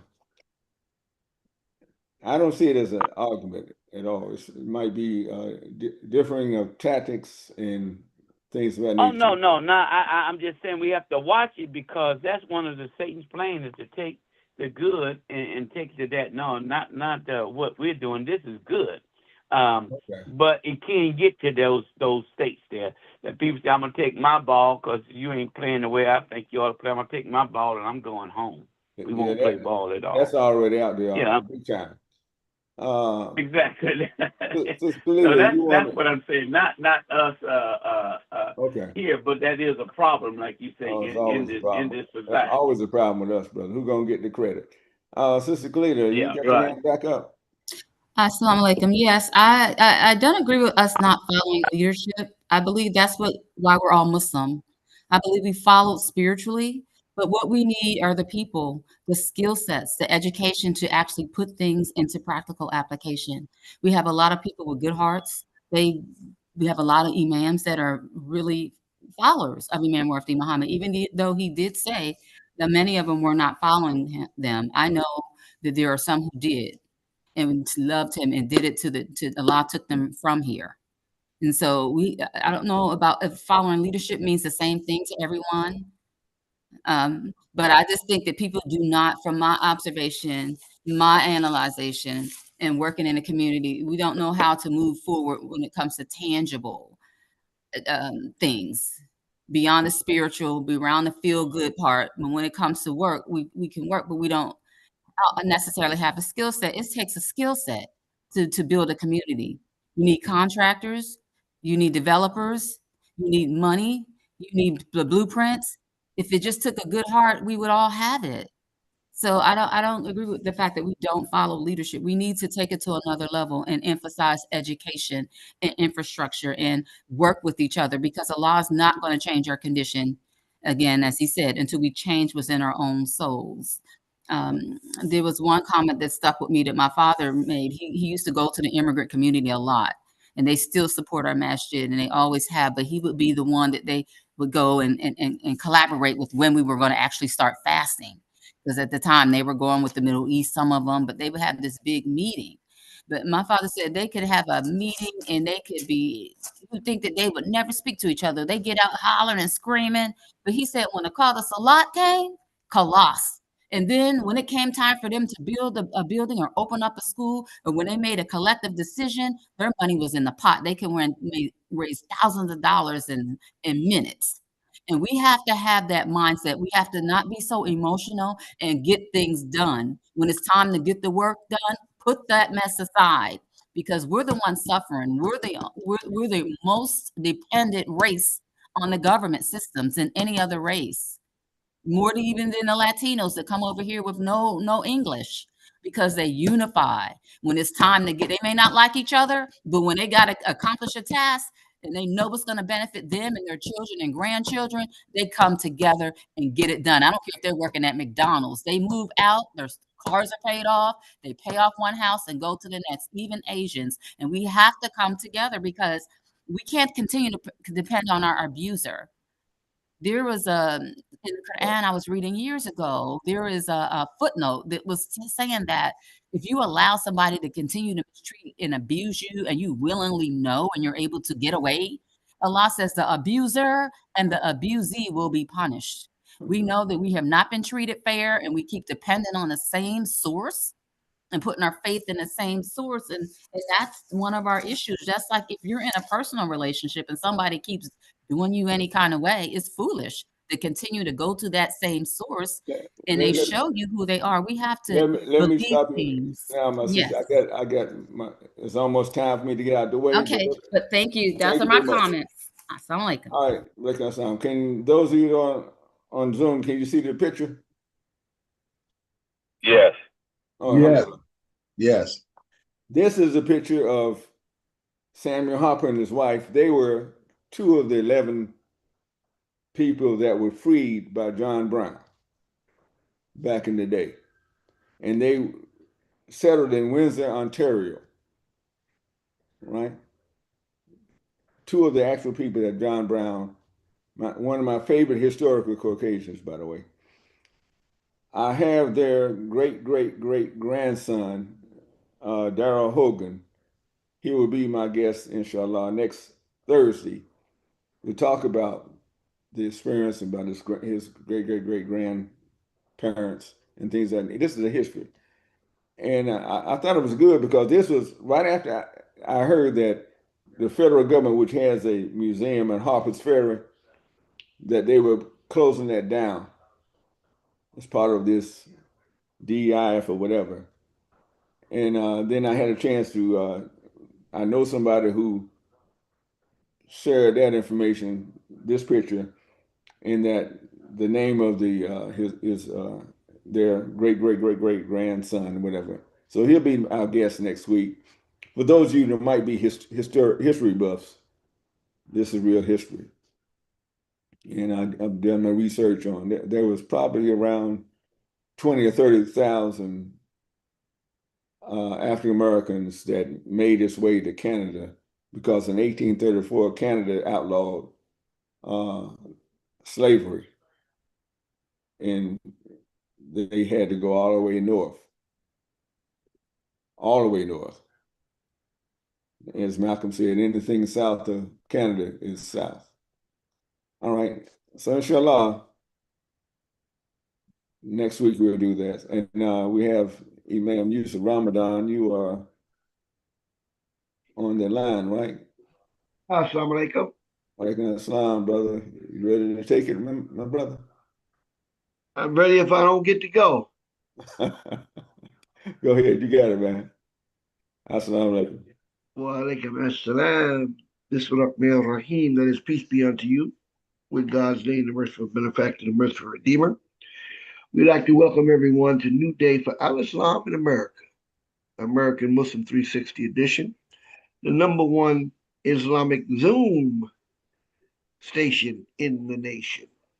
And this is the program that deals with current events, trending topics, and issues of concern from the Muslim perspective. And as always, we say the Muslim perspective is and always should be the human perspective. So yes, we'd like to thank our Imam Adam. He always has some topical discussions that we can relate to, as a people. And when we say as a people, we mean as human beings. Yes, as human beings. That, like we say, as we just said in one of our taglines, that the Muslim perspective is the human perspective. So we're all human beings, but we have sets and we have subsets, sets and subsets. Those of you who know a little bit about mathematics, So within the subset of the human beings are Muslims. They say we have over 1 billion, maybe getting closer to 2 billion Muslims in the world. And which is quite substantial. So we have a way of thinking. And I saw a station, I saw a channel of an individual I've been looking at for a long time. I guess he's been in that space for maybe 10 years. And he always interviews different people, Hebrew Israelites, people from the Nation of Islam, even people from who claim to be Nation of Islam that don't like Minister Farrakhan, don't like this one, don't like that one. They don't like Imam Muhammad. And then he'll interview people who, Pan-Africans, etc. So even at this stage of the game, he hasn't, and he'll express admiration, for various and sundry groups from different times, and so he had a brother from the Hebrew Israelites on with him the other day. It was a short. They have these shorts now on YouTube. They're only a few minutes, they only a few minutes. But he was saying he's still talking about unity. How do we get our unity? And there's a cult, a cult of personality, where they hold Malcolm up.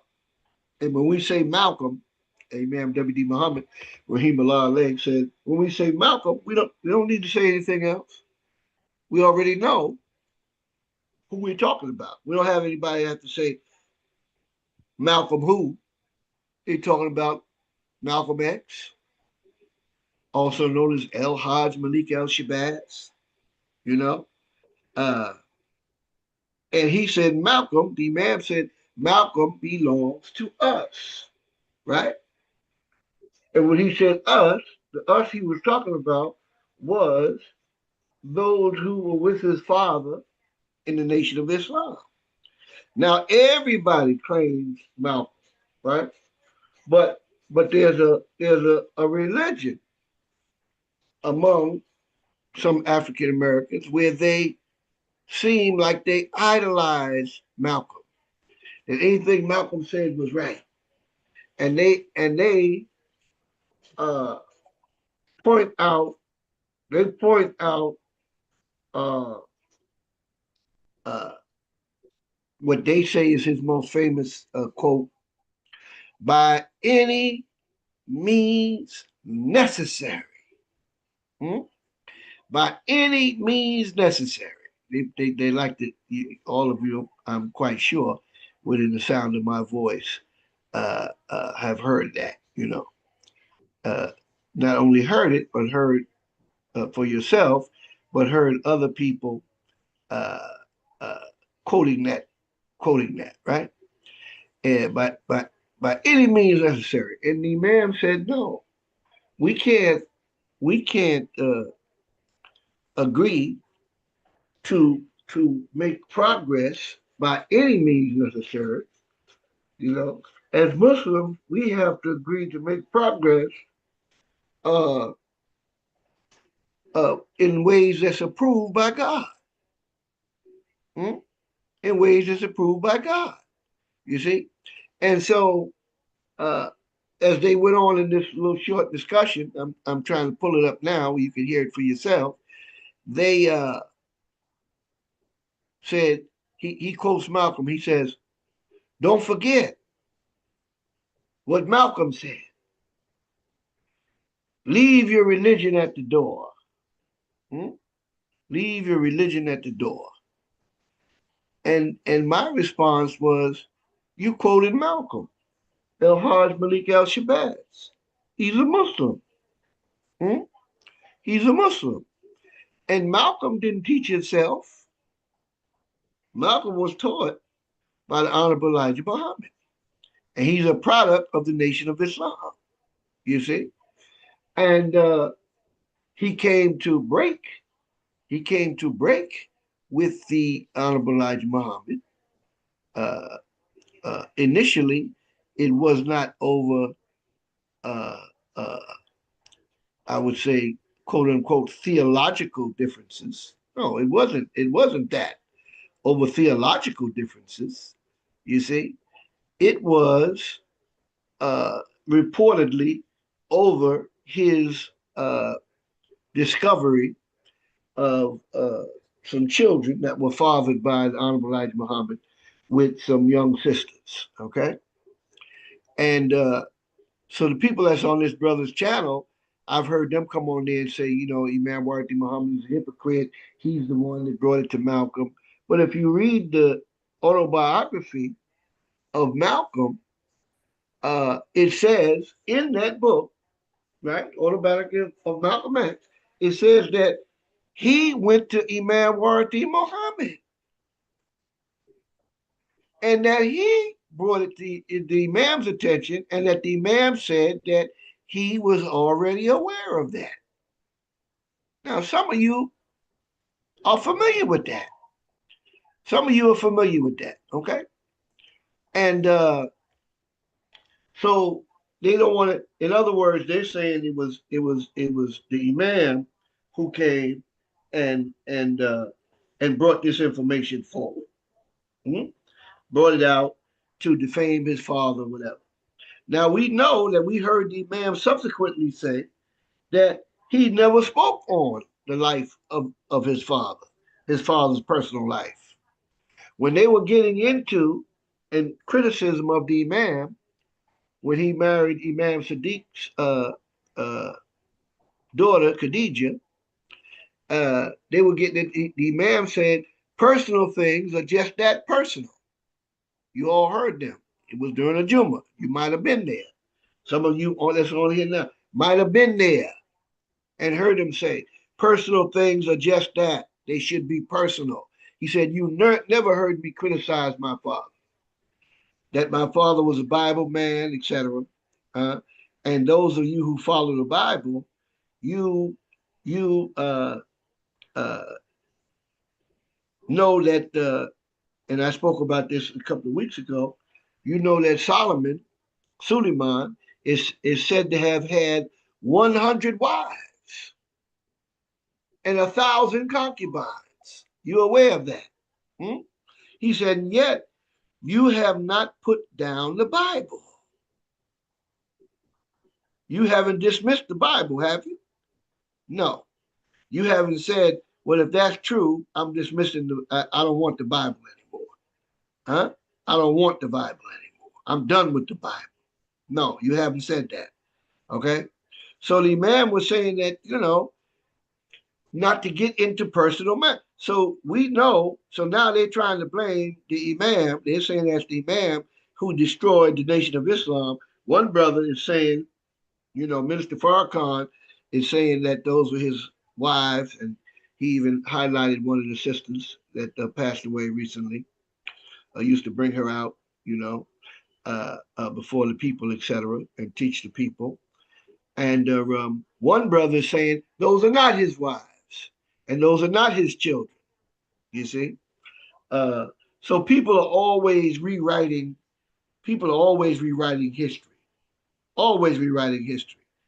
But the point that I'm trying to make is that this individual is talking about how we reach unity.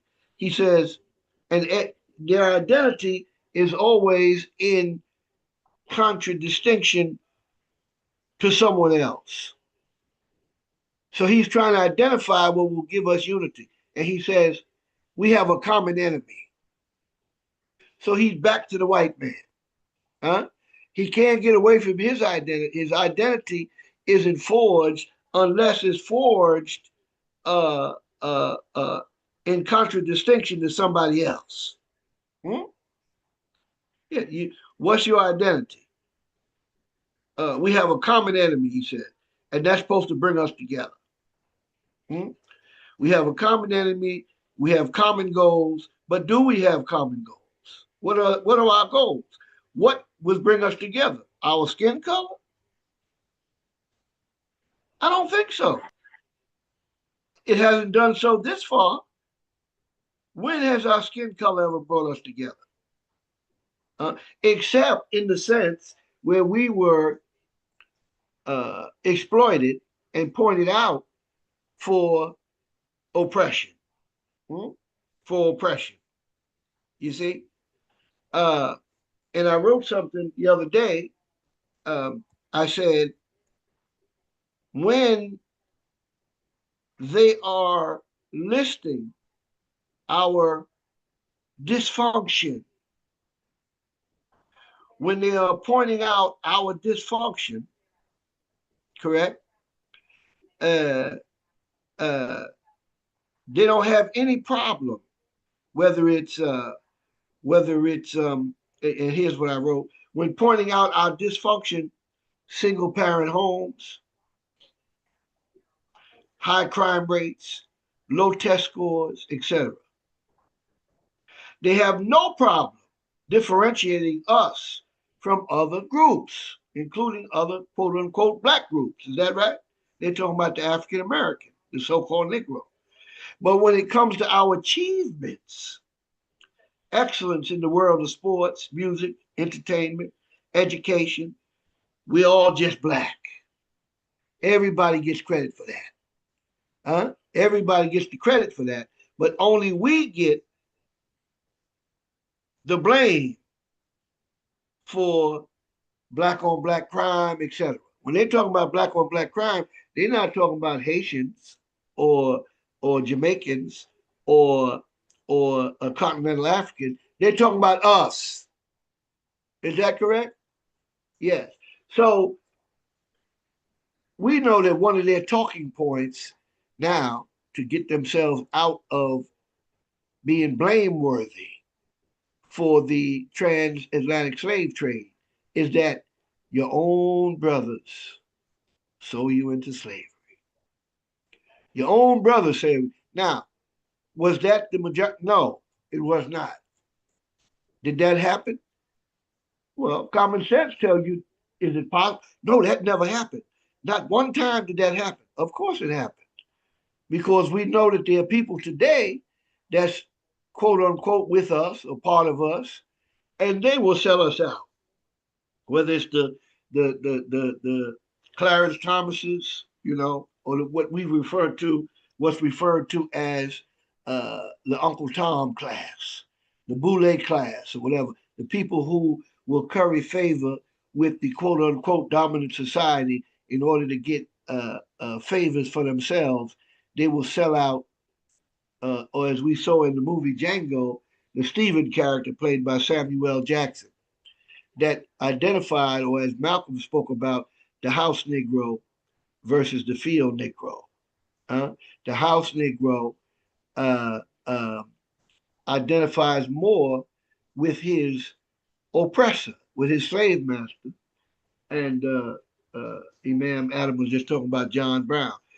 There was those that looked like us that would run to the slave master and point out what John Brown was doing or Nat Turner was doing, because they thought that that their slave master had a better chance of winning than those freedom fighters, and they wanted to keep their uh, uh, comfort, relative comfortability intact. So they didn't identify with the ones seeking freedom from oppression. They had what they, even if they identified with them, they didn't think they had a chance to win. They didn't think they had a chance to win. So I'm not going. You're not going to mess up my comfortable life. You must be crazy, huh? You're not going to mess up my life. I'm going to identify with the winner. Now, if you look at the circumstances that happened with John Brown or happened with Nat Turner, that point in time in history, they did quote unquote lose. They won in terms of striking a blow for freedom, etc., but they were punished horribly, tortured, etc., and and other punishments. Is that correct? Yes. So they were making a calculus based on what they thought was in their best interests. And we see that still happening, still going on today. That's still going on today. That there are people that have a calculus that they will agree with who they think is going to be the winner.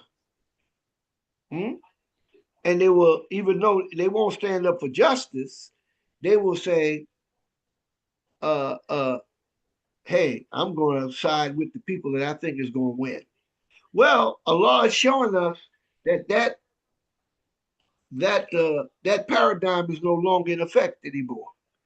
That paradigm is no longer winning the day. The whole is not as dominant as it once was. No, it is not.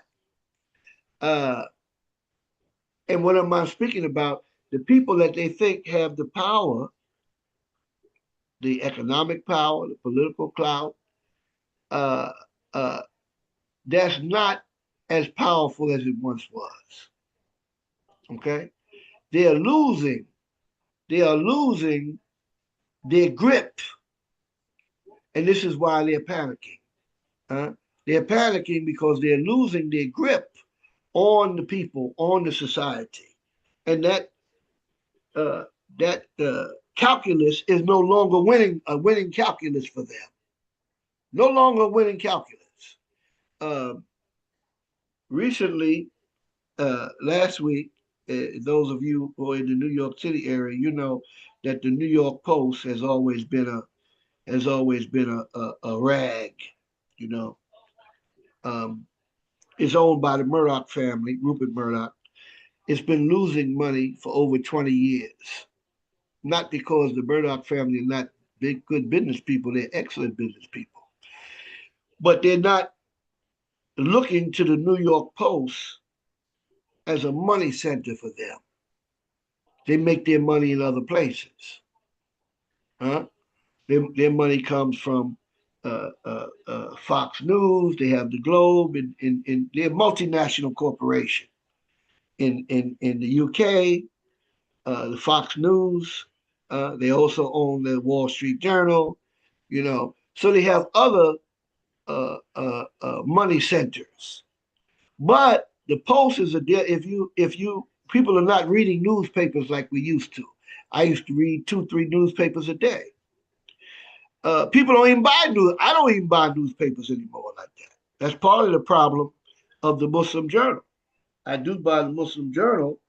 Um, I do buy the Muslim Journal, but not because of the habit that we once had. You know, we used to get papers. Even when I was a boy, I used to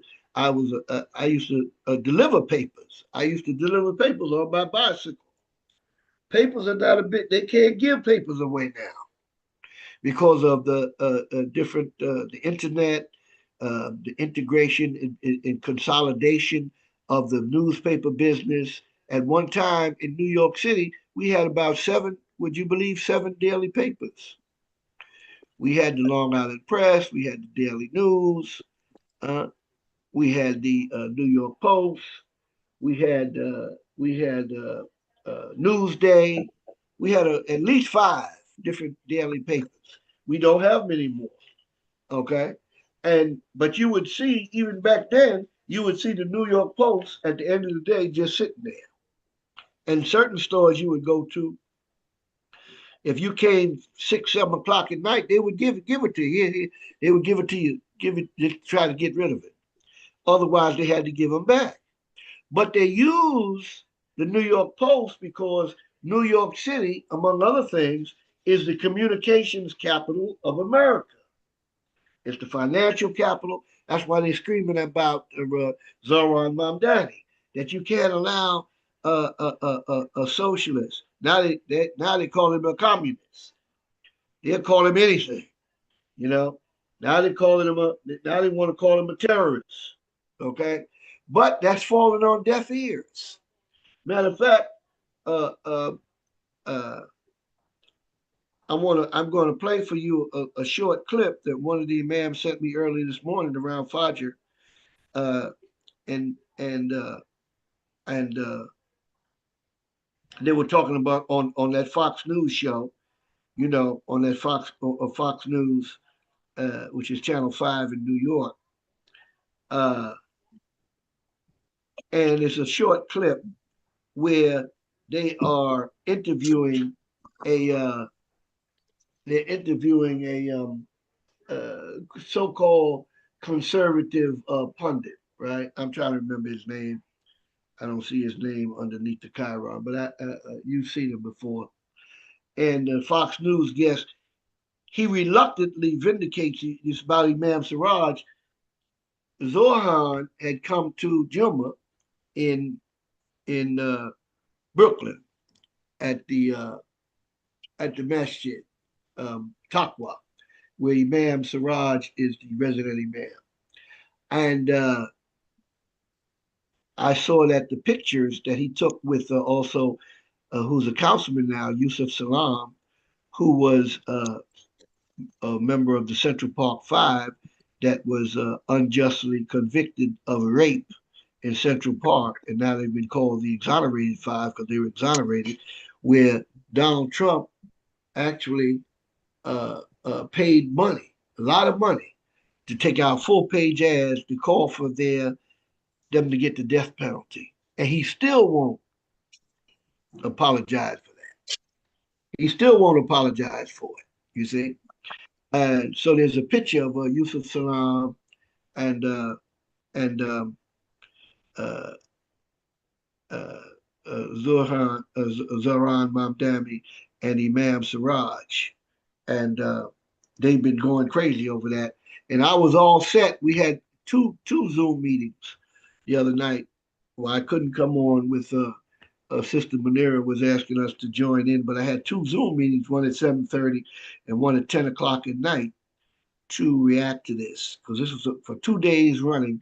They put that picture on the front page of the New York Post, and they've been slandering Imam Siraj for years, calling him an unindicted co-conspirator in the first World Trade Center bombing.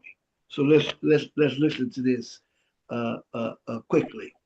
Something actually more serious. I wanted to ask you about this Brooklyn Imam who, for years, even before the 1993 World Trade Center bombing, in which he was accused of being an unindicted co-conspirator, has been calling for jihad in New York City. And he's campaigning with Mamdani posted a pic on X yesterday with arm in arm with this Brooklyn Imam.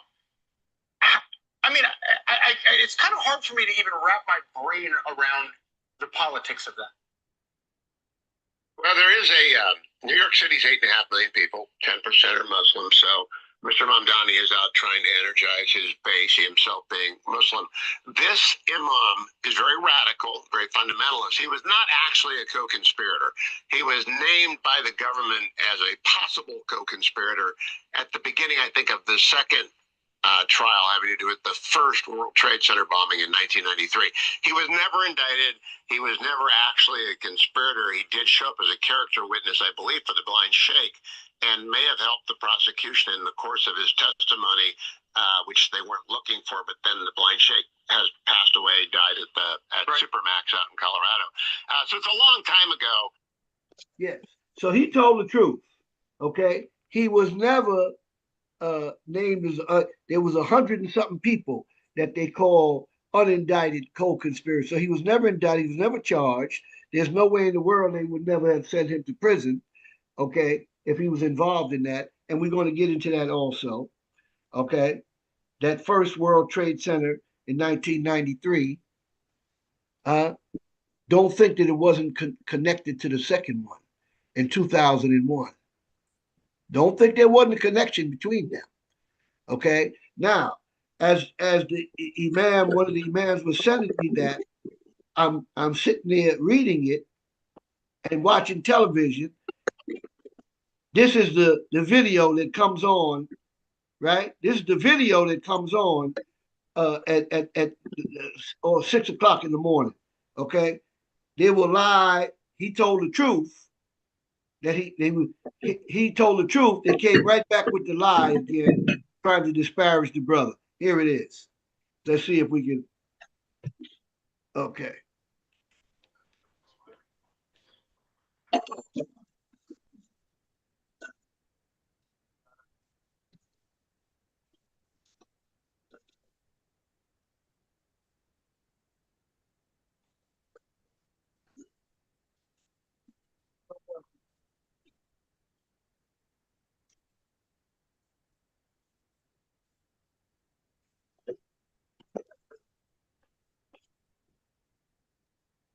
So this thing has reached a fever pitch. They realize that he's on the precipice of being elected the first Muslim mayor of the city of New York, inshallah. And they're losing it. They're losing their minds. They're pulling out all the stops.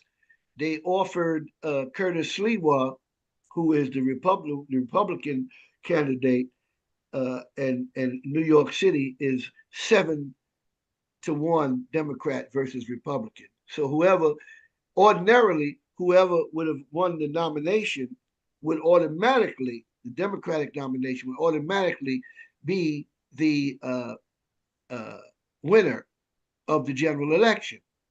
But because Mamdani is the one who they don't want, and they're saying it's because that he calls himself a socialist. He actually doesn't. He calls himself a democratic socialist. And there is a difference. There is a difference. Okay. Sliwa, who was the head of the so-called Guardian Angels, which is a now defunct organization, which he pretends to still be alive, but it was always a front for him that he used black and Hispanic young men to be the troops that went out there and they rode the subways, they so-called patrolling. It was always a sham. It was always a sham. It was always a vehicle for him to get publicity. Okay. And he lied and claimed that he was kidnapped, and he staged certain so-called criminal events where they came through and made him look like they were heroes. He had to apologize for that. So he claimed that the billionaires called him and offered him $10 million to drop out. $10 million.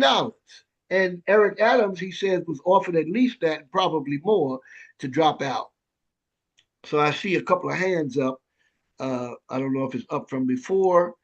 I'm looking at 251404. You have your hand up? Assalamu alaikum. All right. I thought I saw someone else. Gail Muhammad. Sister Gail, you wanted to say something? No. Okay. I'm looking at Gail Muhammad. All right, I guess she doesn't have her hand up. So anyway, what I wanted to say about this, my father used to say, everything is important. Well, that's not important. My father used to say, everything is important. Everything is important. Don't try to make it like it's not important. Look, and they're connected. And they're connected. Trump is going after former FBI Director James Comey. You better be careful what you ask for, because you might get it. James Comey is saying, let's go to trial. James Comey is saying, let's go to trial. Do you really want to go to trial? Because I'm going to ask for certain things in trial in order to defend myself. That, look, he knows where the bodies are buried. So Trump is not really, and he's also going after the sister here in New York, Trish James, who's the Attorney General of the state of New York. He indicted her also. Look, Trump doesn't expect for them to be convicted and sent to prison. He doesn't expect that. But what he does want to do, he wants to humiliate them the way that he feels that he was humiliated by the FBI when they came in his house and searched it, took his computers and took everything. That's his get back, his revenge. All right, somebody has their mic open. Okay. That is Sister Gail. And we're getting feedback from it. Do 12. Okay, do 12. Sister Gail's mic is open. All right. Sister Gail, trying to fix it. Did you want to say something? No. Okay. Yeah. I'm trying to fix it. So what I wanted to say was, look, I'm not upset with him going after James Comey. I'm not upset with him going after the corrupt FBI people. They were corrupt. They are corrupt. I'm not upset with that. But he's not going after them for the right. He's only going after them because of where they came after him. He's not going after them because he wants the wrong a right. Oh, no. He's not going after them for what they did to Martin Luther King. He's not going after them for what they did to the Black Panthers. He's not going after them for what they did to the Nation of Islam. No. Oh, no, he got no problem with that. He's going after them because they treated him the way they treat other quote-unquote criminals. They came in his house 6 o'clock in the morning, and you know what I mean, and raided it, and they had a problem with it wasn't a raid, it was a raid. That's what they do. They knock on your door. Bang, bang, bang, bang, bang, bang. Open up, FBI. Came into his house. He wasn't there at the time, but I'm sure he had staff or maybe some family there, whatever. So he's upset about that. Now that he got back into the power, into the White House, he is going after his so-called enemies. Okay? But if you remember, see, these things, a lot of people are not aware of these things. So I saw I went back and doing my research, and I saw a video with Alex Jones, the nut Alex Jones, the so-called conspiracy theorist Alex Jones, with Imad Salem. Imad Salem was the Egyptian so-called colonel that was the one that they used to entrap brothers into doing the first World Trade Center. They claim that they used him to infiltrate a terror cell. No, they used him to try to get brothers to do that, to bring together, because they were trying to impugn the Muslims, like they did after the World Trade Center bombing in 2001, to entrap. He claimed, this is his claim. This is his claim. His claim is that, I was just the head of security at a hotel, and the FBI came to me and asked me would I help them, and I said, sure. Here he is right here, Imad Salem. I'm going to put him up for you. and he asked me to help them, and being a good patriot and everything. I said, sure. Slow down in his support to the Muslim Brotherhood. They threatened him, and I have that front page in Ahram newspaper. Muslim Brotherhood threatening Obama. If he stops supporting them, they will release secret documents to put him in prison. Verbatim words. Our listeners and our... Now, he looks a lot different. He looks a lot... Al-Qaeda in America under the leadership of the blind sheikh Omar Abdel Rahman. The same blind sheikh that we're talking about. Cell. That Imam Warthi Muhammad said he met, and he thought he was a good brother. Huh? Some of y'all don't know that. Landmarks in New York City and became a government star witness in the day of the terror trial. He is the author of Undercover, the Untold Story of Al-Qaeda, the FBI and the CIA in America. emadsalem.org. I've read the book. It came in a few weeks ago. Extremely powerful information. Now, folks, we're going to recap today in the next 50-something minutes. Now, Imad Salem, and why doing my research, that's why I'm giving you the information, but I met him. Not only did he try to entrap, he did entrap immigrant Muslims, he tried to infiltrate the African-American Muslim community in New York. But I'm a street man. I'm from the street. I can see what the man brought us to our attention to was called an agent provocateur with COINTELPRO during the Nation of Islam days. My father had an expression, it's as obvious as a trout in a glass of milk. So when he came trying to recruit us and we saw him a mile away, along with Imam Siraj and other Imams and brother Sharif, if he's on here, he knows that we had a 40-day siege, which really was more than 40 days, to close down the crack houses in New York when crack first became big in New York in the 1990s. Okay, and the Muslims, we were out there physically shutting down the crack houses. Okay, Imad Salem came to a masjid that we had in Queens called Jamia on Sutphin Boulevard, the infamous Sutphin Boulevard, the drug area. And we were having a meeting about our strategizing about how we were going to close down the thing. He was there. Who is this guy? We don't know him. Who is this guy? He don't look like one of us. He ain't one of us. Assalamu alaikum is not the password. Huh? And he said, what is all this? What is all this meeting for? Let's go. Let's go. He started coming with this emotional crap. Let's just go. Since when do Muslims don't strategize and plan what we do? That's number one. Number two, these are the streets of New York that I was born and raised in. You said you was a colonel in the Egyptian army.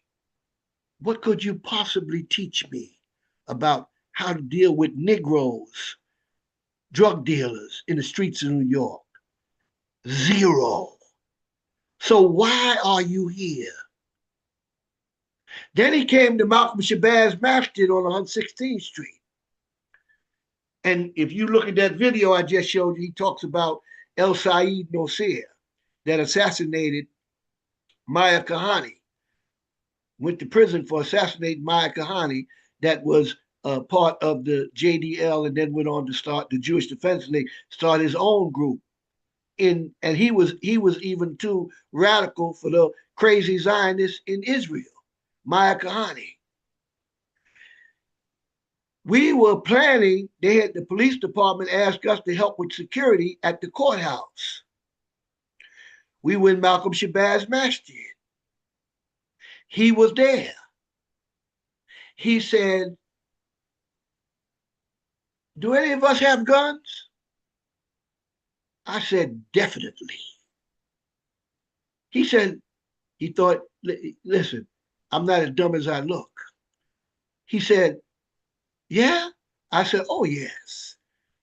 I said, you see the Muslim police officers, you see the Muslim correction officers, and you see the Muslim court officers? All of them have guns. Next question. But what if the police attack us? I said, they won't. But what if they do? They won't. That won't happen. Now, I don't know if he was wearing a wire or what. He was trying to get one of us to say that we were going to go to war with the police. It didn't work. We took the air out of his balloon because we could see him coming a mile away. Okay? Agent provocateurs, that means someone who's there as an agent to provoke. They want to provoke you into doing something. But he came to the right place because the brothers here in New York were much too sophisticated for him. You should be in Egypt dealing with the terrorism over there. If you're a colonel in the Egyptian army, what he thought we were looking at him as our hero and he was a military genius and he was going to train us. Really? And then you woke up from your dream.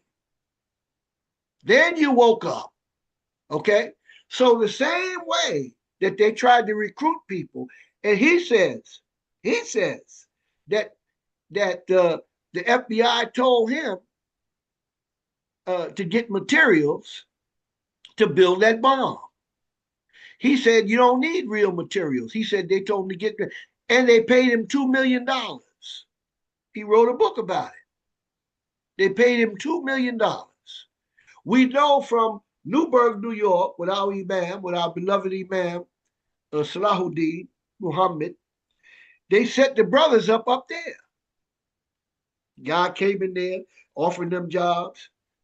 So we know how they get down. It's right out there. It's all out there for you. So they don't want to. They want to accuse Imam Siraj. I said, do they really want to go down that road? And I was sending some of the information to Sister Aisha Mustafa from the Muslim Journal, and she said they want to put up pictures of Imam Siraj with Zohran Mamdani, but Trump and his wife got pictures all over the place with Epstein. Do we really want to play that game? Who I took a picture with? So it's a new day. It's a new day. The stuff that they used to pour on us, that used to destroy us, now it's just rolling off our back like water off a duck. All right? So if anybody would like to join the discussion, you can raise your hand. We'll bring you in. I hope I didn't scare anybody, but I'm telling you this is the truth. This is the God's honest truth. I didn't recognize him from that clip. I guess he wouldn't recognize me either. I'm all gray, and he wasn't gray then either. that was a long time. That was 30 years ago. All right. But yeah, he came in there, little fat guy, trying to soup us up to do something crazy. Okay? He was barking up the wrong tree. But yeah, that was his job. Now they hold him up like he's some kind of hero. He's no kind of hero. So if you all don't have anything that you want to jump in with right now, we have about 15 minutes left, about 14 minutes left. Walaikum, Imam. Walaikum assalam. The Lacey Umar here. Oh, brother Imam, how you doing? I'm very well, brother Ramadan. I'm appreciating what you're sharing with us. I just wanted to chime in and greet you mainly. Allahu Akbar. I appreciate you. I appreciate you what you did with the Imam, because my daughter hit me the other day and she said that there was a brother. I won't say who he is, but he's a well-known entertainer, and he said to my daughter that he wasn't familiar with Imam Wahidi Muhammad, which I found to be, damn near unbelievable, but okay. And I was realizing, she asked me, well, do we have some materials that we should send him that would introduce him to the Imam? And I talked to Imam Mubashir Upta, who's written books, and I said, really, we need to have an introduction to W.D. Muhammad. That's what we really need to do, so that we can introduce people and that we don't lose that, you know. But go ahead, brother Imam. I'm sorry to cut you off. That's all right. I just wanted to greet you and just appreciate what you're sharing with this Alhamdulillah. community and the consciousness that we need to have to be aware of the snares of Satan, That's basically. right. That's right. Yeah, and the tricks of Satan. And praise be to Allah, we have people such as yourself sharing, right? Yes. Thank you so much, and it's always a pleasure to hear you. Allahu Akbar. You as well. And I remember the Imam saying, and I just saw something like this the other day. It wasn't from the Imam, but it reminded me what the Imam said. They said, in 150 something years, you've had the Ku Klux Klan, and they are a tax exempt religious organization. The Imam said they wiped out the Black Panthers legally and assassinated them, but they've allowed the KKK to exist, and they act like they have a right to exist. The Imam said these people are very deceitful. Brother Michael, I see your hand up. Assalamu alaikum, Imam Ramadan.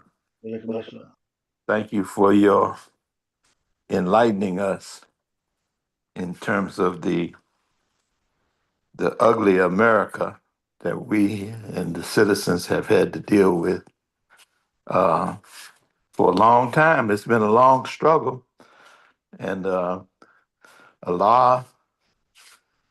for the believing people, Jews, Christians, Muslims, others, you know, we know that He has a plan for the world that He created. Yes. And so the utility of our freedom of choice is a central part of that plan. You know, we can choose to do right or we can choose to do wrong. And as you were talking, I thought about in 1972, Marvin Gaye wrote some lyrics. Huh. He said, it was you the man, talking about political figures. And if you've got the plan, then you've got my vote. But one of the lyrics says, politics and hypocrites. It's making us all lunatics. You know, and the disturbing nature, you know, the disruption of social order that we see the people who are responsible for social order are doing, you know, uh, uh, unmarked cars and face covered ICE agents, you know, Horrible. listen, it triggers a memory for many of us of the brown shirts in Germany. And then as I thought about that, I said, well, you know, not only did Hitler get eugenics from America, but he got the strategies of terrorism from America, and the disruption of a group of people, causing them to become dysfunctional by way of using terror and savagery, you know, to change the spirit of the people, to change the stability of a people, to serve other people's interests. You know, so with scripture and with a keen look into history, we can see many of these patterns that you're sharing with us, and I appreciate you. Thank you. Well, look, that's not the first time we know that they were covering their face, right? We know who else used to cover their face, the Klan, right? Exactly. Is that right? Yeah, Yes, they covered sir. their face. They wanna make it. Oh, well, they're covering their face. They're covering their face to so that people won't dox them, won't put their name up there. Uh, uh, uh, and look, other police officers do things. We need to be able to identify them when they do something wrong. They don't have no badge number. They don't That's have right. no name tag. That's right. So anybody, any vigilante can dress up and say that they with ICE.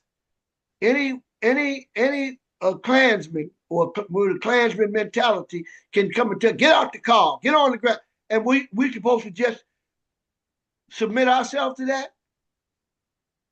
We've got to be more strategic, as you said. You know, Now, we've got to this be is a more picture that I strategic. use whenever they start coming out and they start talking about Muslims and, you know, Muslims are this and Muslims are that, and we should be Christian. I give them this picture. This is the picture that I give them. It drives them crazy. I give them this picture right here. Yes, sir. Jesus saves. Yeah. That's the picture I give them. Whenever they start talking crap about the Muslims, I send them that picture. Listen, I was surprised that this movie by Malcolm McConaughey and uh, Samuel Jackson. I can't think of the name of it. It was where the little black girl was raped, and Samuel Jackson killed the rapist. Well, in a protest picture outside the courthouse, there's a big old sign that says Jesus is white, and I said, "Ooh wee." That's right. That's right. And that's what the Just had a that's what big thing. They just had a big thing. I'm trying to remember her name now. She was a big Fox host. She's still out there, and she said her her her she got in trouble because because uh she got mad because uh they had some black Santa Claus, right? yeah, I remember that. You Yes, remember that? yes, I do. And she said, well, Santa Claus is white, It's and Jesus is white. And I sent him this picture too. Here's another one I sent him.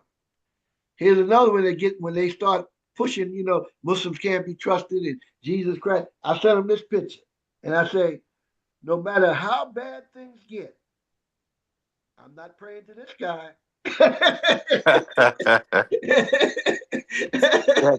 that philosophy of whiteness, the philosophy, and with the picture of being in God's family, Europeans looking like God, it's a powerful psychology, Powerful. but it's also a psychology like performance enhancing drugs. You're gonna become very, very sick, and you have. But not only that, brother Michael, look, when you say that a man is God, I don't care what color you say he is. You have to portray him as one of the quote unquote races, don't you? Exactly. So when you say a man is God, which is shirk, when you say a man is God, you are actually introducing racism. Absolutely. And it is the inevitable consequence of shirk. You can't get around it. Yes. Now, I saw my sister up there. I don't know if she wanted to say something, Sister Martha. You got to unmute yourself. Okay, yes. Praise be to Almighty God. Thank you, Imam. And Michael, your comments just then. And two, showing that image, I think that plays a better message these days to portray it and say, really? God is man, man is God. And Yes. as we do that, I want to, Imam, I put in the chat room uh, the Muslim Journal. I didn't want to miss that when you can show that image if you can. I don't know if you can from, you want me to go ahead and put it on my screen. And that's in reference to the first time for the Muslim Journal to hold a telethon. Yes, put it up. Put it up. I saw it. Okay. You did send it to me, but go ahead and put it up. Okay, sure shall. Yeah, this is the first time, you all, in 60 years that you can say that they actually hosting a telethon. Now, just think about that, and versus spending the alms and dollars in other areas. Well, I don't want to be on here professing anything other than contributing to the point of thinking of self as we're interfacing the whole human family. So hold on. All right. Here we go. Let's see, where is it there? You know that Imam Muhammad drew a correlation between solving the problems of the African American people would help all people, you know. Yes. Mm-hmm. Yes. So working within the framework of our African American life and experience, really it will help all people. And in fact, Imam said the terroristic attacks and the oppression that Black folks uh, suffered was Almighty God preparing from among that group help that would help all of humanity. We see, you know, people in Africa, in the Congo being oppressed, oppression all over the world. That's right. But holding on to God and God's help, which many of us have lost. The African American is not as connected with the creator of the heavens and earth and the worship of that God. Too many of us are in the cathedral of secularism. You know, we worship this world and its mindset. Look, that helps the Japanese man. That helps the Chinese man because they don't look like that either. That's right. And you asking them to worship him. So the Muslim Journal Telethon 2025, and some of the letters are a little small for me to see. It's November 5th of the year, November 15th from 11 a.m. Let me pull it up. The one that you sent me, Sister Martha. Let me pull that up. Okay. Yes. Muslim Journal Telethon 2025, Preserving Our Voice, Empowering Our Future. Join us for a special live telethon in support of the Muslim Journal, a trusted voice of clarity, legacy, and unity within the American Muslim community. Special, that's November 15th from 11 a.m. to 3 p.m. live. And it's also going to be on Facebook and Instagram. Special guest speakers, highlights from the Muslim Journal, community reflections, live question and answer, and interviews. Donate, subscribe, spread the word. Muslim Journal, bringing light where there is darkness. Masjid al-Haq, 687 Springfield Avenue, Newark, New Jersey. So this Muslim Journal telethon, is this going to be on American Muslim 360, sister? Are we gonna broadcast it? I pray, I think, yes, sir, because the CEO presented this and the program manager, and they're asking us to do it on every presentation. So as we're preparing for our telethon, November 30th through December 6th, but this is one of our affiliates, and we have an agreement with them to share in their production. All right. All right. Well, we only got 2 minutes left. I'm glad that you brought that to our attention. So these are things that we want to share with you, you know, that Allah has blessed me to be able to see and to experience, you know, over this long that I've been blessed by Almighty Allah to experience in our Muslim community. So we're not guessing. We know that these people are up to no good, and our righteousness is what protects us. Our righteousness is what's protected us from that stuff. We wouldn't think about none of that terrorist stuff. They have never found any brother or sister from the community of Imam W.D. Muhammad engaging in so-called terrorism. Period. That's a blessing. Okay? So when they came to us during it was a Muslim Journal event, that they came to us during the workshop a few years ago. They came to us and talking about they wanted to congratulate us and they wanted to talk to us. Talk to us about what? You should be sitting down learning from us. Don't sit down, don't sit no panel. You got a panel up there from the government talking to us about what? You should be trying to find out how we did it. We don't need you to talk to us. We should be talking to you. Huh? So y'all forgot that. I didn't forget it. I was at that panel.